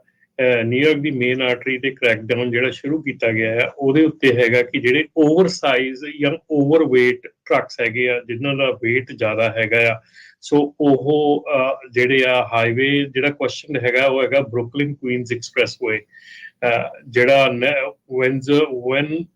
ਵੈਰਜ਼ਾਨੋ ਨੈਰੋ ਬ੍ਰਿਜ ਕਨੈਕਟ ਬਰੁਕਲਿਨ ਤੇ ਸਟੈਟਨ ਆਈਲੈਂਡ ਨੂੰ ਕਰਦਾ ਹੈਗਾ, ਜਾਂ ਨਾਰਦਰਨ ਕੁਈਨਸ ਨੀਅਰ ਲਗਵਾੜੀਆ 에ਅਰਪੋਰਟ। ਇਹ ਕਾਫੀ ਸੈਕਸ਼ਨ ਹੈਗੇ ਜਿਨ੍ਹਾਂ ਤੇ ਇਹ ਇਸ ਵੇਲੇ ਡਿਪਾਰਟਮੈਂਟ ਆਫ ਟਰਾਂਸਪੋਰਟੇਸ਼ਨ ਵੱਲੋਂ ਜਿਹੜਾ ਵੇਟ ਇਨ ਮੋਸ਼ਨ ਹੈਗਾ, ਜਦੋਂ ਕਿ ਚੱਲਦੇ ਟਰੱਕ ਦਾ ਜਿਹੜਾ ਆ ਉਹ ਵੇਟ ਲਿਆ ਜਾਂਦਾ, ਜਿੱਦਾਂ ਸਕੇਲਾਂ ਤੇ ਲਿਆ ਜਾਂਦਾ। ਸੋ ਇਹ ਕੀਤਾ ਜਾ ਰਿਹਾ ਹੈਗਾ। ਜੇ ਤੁਸੀਂ ਨਿਊਯਾਰਕ ਦੇ ਵਿੱਚ ਐਂਟਰ ਕਰ ਰਹੇ ਹੈਗੇ ਆ ਤੇ ਤੁਹਾਡੇ ਕੋਲ ਜਿਹੜੇ 3 or more axle weight limit 80,000 pound ਹੈਗੀ ਆ, ਸੋ ਜੇ ਤੁਹਾਡਾ ਉਸ ਤੋਂ ਵੱਧ ਦਾ ਵੇਟ ਹੈਗਾ ਆ ਤਾਂ ਪਲੀਜ਼ ਇਹ ਧਿਆਨ ਨਾਲ ਜਾਇਓ, ਕਿਉਂਕਿ ਜਿਹੜੀ ਫਸਟ ਓਵਰਵੇਟ ਦੀ ਵਾਇਲੇਸ਼ਨ ਹੈਗੀ ਆ ਇਸ ਵੇਲੇ ਉਹ $650 ਦੀ ਹੈਗੀ ਆ, ਤੇ ਉਸ ਤੋਂ ਬਾਅਦ ਫਿਰ ਅੱਗੇ ਪਲੱਸ ਜੇ ਤੁਹਾਡਾ ਵੇਟ ਵੱਧਦਾ ਜਾਂਦਾ। ਅਮਰਜੀਤ ਜੀ ਆ ਆਪਣੇ ਅਗਲੇ ਕਾਲਰ ਵੀ। ਹਾਂਜੀ ਸਤਿ ਸ਼੍ਰੀ ਅਕਾਲ ਜੀ। ਹਾਂਜੀ ਅਮਰਜੀਤ ਜੀ। ਸਤਿ ਸ਼੍ਰੀ ਅਕਾਲ ਜੀ। ਭਾਜੀ ਮੈਨੂੰ ਮੇਰਾ ਰਾਹੁਲ ਭਾਜੀ ਨਾਲ ਹੈਗਾ ਕਿ ਜਿਹੜਾ I-680 ਦੇ ਨਾਰਥ ਬਾਉਂਡ ਜਿਹੜੀ ਸਕੇਲ ਪੈਂਦੀ ਆ, ਉਹਨਾਂ ਨੇ ਮੈਨੂੰ ਡਰਾਈਵਰ ਨੂੰ ਟਿਕਟ ਦਿੱਤੀ ਹੈਗੀ ਆ ਕਿ ਤੁਸੀਂ ਸਕੇਲ ਤੇ ਰੋਕਿਆ ਨਹੀਂ ਹੈਗਾ, ਆਈ ਮੀਨ ਵੀ ਤੁਸੀਂ ਕ੍ਰਾਸ ਕਰ ਗਏ ਆ ਸਕੇਲ ਖੁੱਲੀ ਤੇ, ਪਰ ਉਹਨੂੰ ਪ੍ਰੀ ਪਾਸ ਤੇ ਗ੍ਰੀਨ ਲਾਈਟ ਮਿਲੀ ਸੀਗੀ, ਉਹ ਤਾਂ ਨਿਕਲ ਗਿਆ ਅੱਗੇ, ਹੈ ਨਾ। ਤੇ ਉਹ ਪਿੱਛੇ ਆ ਕੇ ਟਿਕਟ ਦੇ ਗਿਆ ਹਾਈਵੇ ਵਾਲਾ, ਤੇ ਉਹ ਕਿਸ ਤਰ੍ਹਾਂ ਉਹਦਾ ਭਾਜੀ ਫਾਈਟ ਕਰ ਸਕਦੇ, ਕੀ ਉਹਦਾ ਹੱਲ ਹੈਗਾ? ਭਾਜੀ ਤੁਸੀਂ ਪ੍ਰੀ ਪਾਸ ਦੇ ਨਾਲ ਗੱਲ ਕਰਕੇ ਉਹਨਾਂ ਦੇ ਕੋਲੋਂ ਲੈ ਸਕਦੇ ਆ ਉਹਦੀ ਕਿ ਉਹਨੂੰ ਗ੍ਰੀਨ ਲਾਈਟ ਮਿਲੀ ਹੈਗੀ ਆ। ਹਾਂਜੀ ਉਹ ਲੈ ਲਈ ਹੈ, ਮਿਲ ਗਈ ਹਾਂਜੀ ਉਹ ਸਾਨੂੰ। ਠੀਕ ਹੈ ਹਾਂਜੀ, ਹੁਣ ਸੋ ਸਾਨੂੰ ਉਹਦੇ ਨਾਲ ਲੈ ਕੇ ਤੁਸੀਂ ਉਹਨੂੰ ਕੋਰਟ ਦੇ ਵਿੱਚ ਜਾ ਸਕਦੇ ਆ ਕਿ ਸਾਨੂੰ ਜਦੋਂ ਇਹ ਜਿਹੜੀ ਟਿਕਟ ਹੈਗੀ ਆ ਇਹ ਅਨਨੈਸੈਸਰੀਲੀ ਕੀ ਦਿੱਤੀ ਹੈਗੀ, ਕਿਉਂਕਿ ਸਾਨੂੰ ਗ੍ਰੀਨ ਲਾਈਟ ਮਿਲੀ ਹੈਗੀ ਵਿੱਚ। ਠੀਕ ਹੈ, ਠੀਕ ਹੈ ਜੀ। ਉਹ ਫੋਰਸਫੁਲ ਜਾ ਕੇ ਦੇ ਗਿਆ ਟਿਕਟ ਕਿ ਤੁਸੀਂ ਰੁਕੇ ਨਹੀਂ ਹੈਗੇ। ਹਾਂਜੀ, ਕੋਰਟ ਡੇਟ ਦੇ ਵਿੱਚ ਫਿਰ ਜਾ ਕੇ ਇਹ ਪ੍ਰੂਫ ਜਿਹੜਾ ਉਹ ਤੁਸੀਂ ਦਿਖਾ ਦਿਓ। ਰਾਈਟ, ਥੈਂਕ ਯੂ ਜੀ, ਥੈਂਕ ਯੂ। ਜਿਹੜੀ ਟ੍ਰੈਫਿਕ ਵਾਇਲੇਸ਼ਨ ਦੀ ਜੈਜ਼ ਸਿੱਧੂ ਲਿਖਦੇ ਨੇ ਕੋਰਟ ਡੇਟ ਤਾਂ ਕਹਿੰਦੇ ਨਹੀਂ ਹੁੰਦੀ, ਸੋ ਉਹ ਵਾਲਿਆਂ ਨੂੰ ਜਿੰਨੇ ਪਾਰਕਿੰਗ ਵਾਇਲੇਸ਼ਨ ਜਿਹੜੀ ਮਿਊਨਿਸਪੈਲਿਟੀ ਨੇ ਕੀਤੀ ਆ ਉਹਨੂੰ ਉਹ ਦਿਖਾਉਣੀ ਪੈਣੀ ਆ ਵੀ ਇਹ ਸਾਡਾ ਟਰੱਕ ਨਹੀਂ। ਸੋ ਤੁਸੀਂ ਗਲਤ ਜਿਹੜਾ ਪਹਿਲੋਂ ਕਾਲਰ ਆਈ ਸੀ ਇੱਕ ਜਾਣੇ ਦੀ ਵੀ ਉਹਨਾਂ ਨੂੰ ਉਹ ਜਿਹੜਾ ਤੁਸੀਂ ਦਿਖਾ ਦਿਓ। ਸੋ ਇਹ ਜਿਹੜਾ ਮੇਕ ਸ਼ੋਰ ਜਿਹੜਾ ਉਹ ਕਰ ਲਿਓ। ਹਾਈਵੇ 15 ਰਮਨ ਜੀ ਹਰਜੋਤ ਜੀ ਮੁੜ ਦੁਬਾਰਾ ਖੁੱਲ੍ਹਿਆ ਆ। ਕੈਲੀਫੋਰਨੀਆ ਤੇ ਵੇਗਸ ਦੇ ਦਰਮਿਆਨ ਇੱਕ ਸੈਮਾਈ ਟਰੱਕ ਦਾ ਬਹੁਤ ਵੱਡਾ ਐਕਸੀਡੈਂਟ ਹੋਇਆ ਸੀ ਲਿਥੀਅਮ ਆਇਨ ਬੈਟਰੀਜ਼ ਵਾਲਾ, ਜਿਹਦੇ ਕਰਕੇ ਇਹ ਫਰੀਵੇ ਬੰਦ ਹੋ ਗਿਆ ਸੀ। ਨਾਰਥ ਬਾਉਂਡ ਲੇਨਸ ਉਸ ਦੀਆਂ ਸਾਰੀਆਂ ਹੀ ਬਾਰਸਟੋ ਤੇ ਬੇਕਰ ਦੇ ਵਿੱਚ। ਸੋ ਜਿਹੜੇ ਉਧਰ ਨੂੰ ਜਾ ਰਹੇ ਆ ਉਹ ਹੁਣ ਜਿਹੜਾ 15 ਆ ਉਸ ਦੀ ਵਰਤੋਂ ਦੁਬਾਰਾ ਜਿਹੜੀ ਉਹ ਕਰ ਸਕਣਗੇ। ਸੈਨ ਬਰਨਾਰਡੀਨੋ ਕਾਊਂਟੀ ਫਾਇਰ ਡਿਪਾਰਟਮੈਂਟ ਨੇ ਜਿਹੜਾ ਉਹ ਦੱਸਿਆ ਆ ਵੀ ਬੈਟਰੀਜ਼ ਬਰਨ ਆਊਟ ਹੋਣ ਤੱਕ ਉਹਨਾਂ ਨੂੰ ਇੰਤਜ਼ਾਰ ਕਰਨਾ ਪਿਆ। ਸੋ ਹੁਣ ਦੇਖੋ ਇੱਥੇ ਇੱਕ ਇਹ ਵੀ ਚੀਜ਼ ਹੁਣ ਨਵੀਂ ਆਪਣੇ ਸਾਹਮਣੇ ਹੀ ਆ। ਰੱਬ ਨਾ ਕਰੇ ਆਉਣ ਵਾਲੇ ਸਮੇਂ ਦੇ ਵਿੱਚ ਜੇ ਕੋਈ ਬੈਟਰੀ ਪਾਵਰਡ ਟਰੱਕ ਦਾ ਐਕਸੀਡੈਂਟ ਹੁੰਦਾ, ਗੱਡੀ ਦਾ ਐਕਸੀਡੈਂਟ ਹੁੰਦਾ, ਉਸ ਨੂੰ ਬੁਝਾਉਣ ਦੇ ਲਈ ਬਹੁਤ ਜ਼ਿਆਦਾ ਵਕਤ ਤੇ ਬਹੁਤ ਜ਼ਿਆਦਾ ਇਨਫਰਾਸਟਰਕਚਰ ਤੇ ਰਿਸੋਰਸ ਜਿਹੜੇ ਉਹ ਲੱਗਣੇ ਆ। ਇਹਦੇ ਵਿੱਚ ਤੁਸੀਂ ਦੇਖੋ ਵੀ ਸ਼ੁੱਕਰਵਾਰ ਦੀ ਲੱਗੀ ਅੱਗ ਬੈਟਰੀਆਂ ਆਪਣੇ ਆਪ ਜਲਦੀਆਂ ਰਹੀਆਂ, ਉਹਨਾਂ ਨੂੰ ਬੁਝਾ ਨਹੀਂ ਸਕੇ ਜਿੰਨੀ ਦੇਰ ਤੱਕ ਆਪ ਅੱਗ ਜਿਹੜੀ ਉਹ ਬੁਝੀ ਨਹੀਂ, ਤੇ ਫਿਰ ਜਾ ਕੇ ਇਸ ਨੂੰ ਜਿਹੜਾ ਉਹ ਸਾਈਡ ਤੇ ਜਿਹੜਾ ਉਹ ਕੀਤਾ ਗਿਆ। ਸੋ ਇਹ ਇੱਕ ਇਹਦਾ ਆਸਪੈਕਟ ਆਉਣ ਵਾਲੇ ਜ਼ਮਾਨੇ ਦਾ ਜਿਹੜਾ ਇਲੈਕਟ੍ਰਿਕ ਵਹੀਕਲਸ ਦਾ ਆ ਉਹਦਾ ਇਹ ਵੀ ਇੱਕ ਸਾਈਡ ਇਫੈਕਟ ਜਿਹੜਾ ਉਹ ਨਾਲ ਆਪਾਂ ਨੂੰ ਇਹ ਦੇਖਣ ਨੂੰ ਮਿਲ ਸਕਦਾ ਹੈਗਾ। ਇਹਦੇ ਨਾਲ ਹੀ ਰਾਜਕਰਨ ਜਿਹੜੀ ਆਪਾਂ ਨੂੰ ਇੱਕ ਆਪਣੇ ਫੇਸਬੁੱਕ ਦੇ ਉੱਤੇ ਆਇਆ ਹੈਗਾ ਕਿ ਜਿਹੜੀ ਪ੍ਰੀ ਪਾਸ ਦੀ ਲਾਈਟ ਹੈਗੀ ਆ, ਜਦੋਂ ਸਕੇਲ ਤੋਂ ਤੁਸੀਂ ਪਾਸ ਕਰਦੇ ਤੇ ਪ੍ਰੀ ਪਾਸ ਦੀ ਲਾਈਟ ਜਿਹੜੀ ਆ ਉਹ 20 ਮਿੰਟ ਤੱਕ ਫਲੈਸ਼ ਕਰਦੀ ਰਹਿੰਦੀ ਗ੍ਰੀਨ। ਸੋ ਜੇ ਪੁਲਿਸ ਵਾਲਾ ਤੁਹਾਡੇ ਮਗਰ ਆਇਆ ਹੈਗਾ ਤਾਂ ਤੁਸੀਂ ਆਈ ਹੋਪ ਕਿ ਉਹ ਦਿਖਾ ਸਕਦੇ ਹੈਗੇ ਆ ਕਿ ਤੁਹਾਡੀ ਜਿਹੜੀ ਆ ਪ੍ਰੀ ਪਾਸ ਦੀ ਲਾਈਟ ਹੈਗੀ ਆ ਉਹ ਗ੍ਰੀਨ ਚੱਲ ਰਹੀ ਹੈਗੀ, ਤਾਂ ਕਰਕੇ ਤੁਸੀਂ ਕ੍ਰਾਸ ਕੀਤਾ। ਸੋ ਆਈ ਥਿੰਕ ਕਿ ਜੇ ਹੋਰ ਕਿਸੇ ਨੂੰ ਵੀ ਇਹ ਸਿਚੁਏਸ਼ਨ ਹੈਗੀ ਆ ਤਾਂ ਦੱਸ ਸਕਦੇ ਆ ਜੀ। ਬਿਲਕੁਲ। ਤੇ ਬਾਕੀ ਸੋਤੋ ਜੇ ਤੁਸੀਂ ਵੀ ਕੋਈ ਸਵਾਲ ਜਿਹੜਾ ਉਹ ਪੁੱਛਣਾ ਆ, ਕੋਈ ਤੁਹਾਡਾ ਕੋਈ ਕੁਐਸਚਨ ਆ, ਕੋਈ ਤੁਸੀਂ ਵੈਸੇ ਵੀ ਆਪਣੇ ਵਿਚਾਰ ਸਾਂਝੇ ਕਰਨੇ ਆ ਤਾਂ ਕਾਲ ਕਰ ਸਕਦੇ ਹੋ 408 272 5200 ਦੇ ਉੱਤੇ 4082725200 ਦੇ ਉੱਤੇ। ਤੇ ਰਮਨ ਜੀ ਟੈਕਨੋਲੋਜੀਜ਼ ਦੀ ਉਹ ਜੇ ਗੱਲ ਕਰਦੇ ਜਾਈਏ ਹੁਣ ਜਿਹੜੀ ਤੁਸੀਂ ਨਿਊਯਾਰਕ ਵਾਲੀ ਵੀ ਗੱਲ ਦੱਸੀ ਆ, ਇਹਨਾਂ ਦੇ ਕੋਲ ਜੇ ਸਾਰੀਆਂ ਟੈਕਨੋਲੋਜੀਜ਼ ਆਲਰੇਡੀ ਅਵੇਲੇਬਲ ਆ ਤਾਂ ਫਿਰ ਸਕੇਲ ਤੇ ਬਾਹਰ ਕਿਉਂ ਘਟਾਉਂਦੇ? ਉੱਥੇ ਸਾਰਾ ਕੁਝ ਜਿਹੜਾ ਨਾਲ ਦੇ ਨਾਲ ਹੀ ਭਾਰਪੂਰ ਦਾ ਜਿਹੜਾ ਹੋਰ ਥਾਵਾਂ ਦੇ ਉੱਤੇ ਆ ਉਹ ਇਦਾਂ ਚੈੱਕ ਕਰਦੇ ਰਹਿੰਦੇ ਆ ਹੋਰ ਥਾਵਾਂ ਤੇ ਵੀ? ਨਹੀਂ ਕਰਦੇ ਆ ਰਾਜਕਰਨ। ਹਰ ਇੱਕ state the port of entry ਉੱਤੇ ਤੁਹਾਡਾ weight ਚੈੱਕ ਹੁੰਦਾ, ਹਰ ਇੱਕ ਸਕੇਲ ਦੇ ਉੱਤੇ ਤੁਹਾਡਾ weight ਚੈੱਕ ਹੁੰਦਾ ਹੈ। ਜਦੋਂ ਵੀ ਦੇਖੋ ਜਿਹੜੀਆਂ ਦੋ ਚੀਜ਼ਾਂ ਹੁੰਦੀਆਂ, ਜਦੋਂ ਤੁਸੀਂ ਸਕੇਲ ਦੇ ਉੱਤੇ ਲੰਘਦੇ ਆ, ਤੁਹਾਡੇ ਸਕੇਲ ਤੇ ਲੰਘਣ ਤੋਂ ਪਹਿਲਾਂ ਜਿਹੜਾ ਥੱਲੇ ਆ weight in motion ਲੱਗਾ ਆ, ਉਹ ਜਦੋਂ ਤੁਹਾਡੇ ਟਾਇਰ ਉੱਤੋਂ ਦੀ ਲੰਘਦੇ ਆ ਉਹ weight in motion ਜਿਹੜਾ ਆ ਉਹ ਚੈੱਕ ਕਰ ਲੈਂਦਾ ਆ, ਤੁਹਾਡੇ ਟਾਇਰਾਂ ਦਾ weight ਅਪਰੋਕਸੀਮੇਟਲੀ ਚੈੱਕ ਹੋ ਜਾਂਦਾ ਆ। ਤੇ ਉੱਤੇ ਜਿਹੜੇ ਸਕੈਨਰ ਲੱਗੇ ਆ ਉਹ ਤੁਹਾਡੀ ਜਿਹੜੀ ਕ੍ਰੈਡੈਂਸ਼ੀਅਲਸ ਆ, ਤੁਹਾਡੇ ਪੇਪਰ ਵਰਕ ਆ, ਉਹ ਚੈੱਕ ਕਰਦੇ ਆ। ਬਾਏ ਦਾ ਟਾਈਮ ਤੁਸੀਂ ਉਹਦੇ ਤੱਕ ਪਹੁੰਚਦੇ ਆ, ਸਕੇਲ ਤੋਂ ਪਹਿਲਾਂ ਤੱਕ ਪਹੁੰਚਦੇ ਆ, ਤੁਹਾਨੂੰ ਜਿਹੜੇ ਫਸਟ ਸਕੈਨਰ ਹੈਗੇ ਆ ਉੱਥੇ ਤੁਹਾਡੇ ਪੇਪਰ ਵਰਕ ਚੈੱਕ ਹੁੰਦੇ ਆ, ਥੱਲੇ weight ਚੈੱਕ ਹੁੰਦਾ। ਨੈਕਸਟ ਸਕੈਨਰ ਤੇ ਤੁਹਾਨੂੰ ਫਿਰ ਯੈਸ ਔਰ ਨੋ ਦੀ ਲਾਈਟ ਮਿਲਦੀ ਹੈ, ਗ੍ਰੀਨ ਔਰ ਰੈੱਡ। ਸੋ ਇਹ ਚੀਜ਼ ਸਾਰੇ ਸਕੇਲਾਂ ਤੇ ਹੁੰਦੀ ਹੈਗੀ ਆ। ਉੱਥੇ ਪ੍ਰੋਬਲਮ ਕੀ ਪੈਂਦੀ ਆ ਕਿ ਅਸੀਂ ਜਦੋਂ ਸਕੇਲ ਤੋਂ ਲੰਘਦੇ ਆ, ਅਸੀਂ ਇੰਸਟੈਡ ਆਫ ਲੇਨ ਦੇ ਵਿੱਚ ਲੰਘਣ ਦੇ ਅਸੀਂ ਦੋ ਲੇਨਾਂ ਦੇ ਵਿੱਚ ਟਰੱਕ ਕੱਢ ਦਿੰਦੇ ਕਈ ਵਾਰੀ।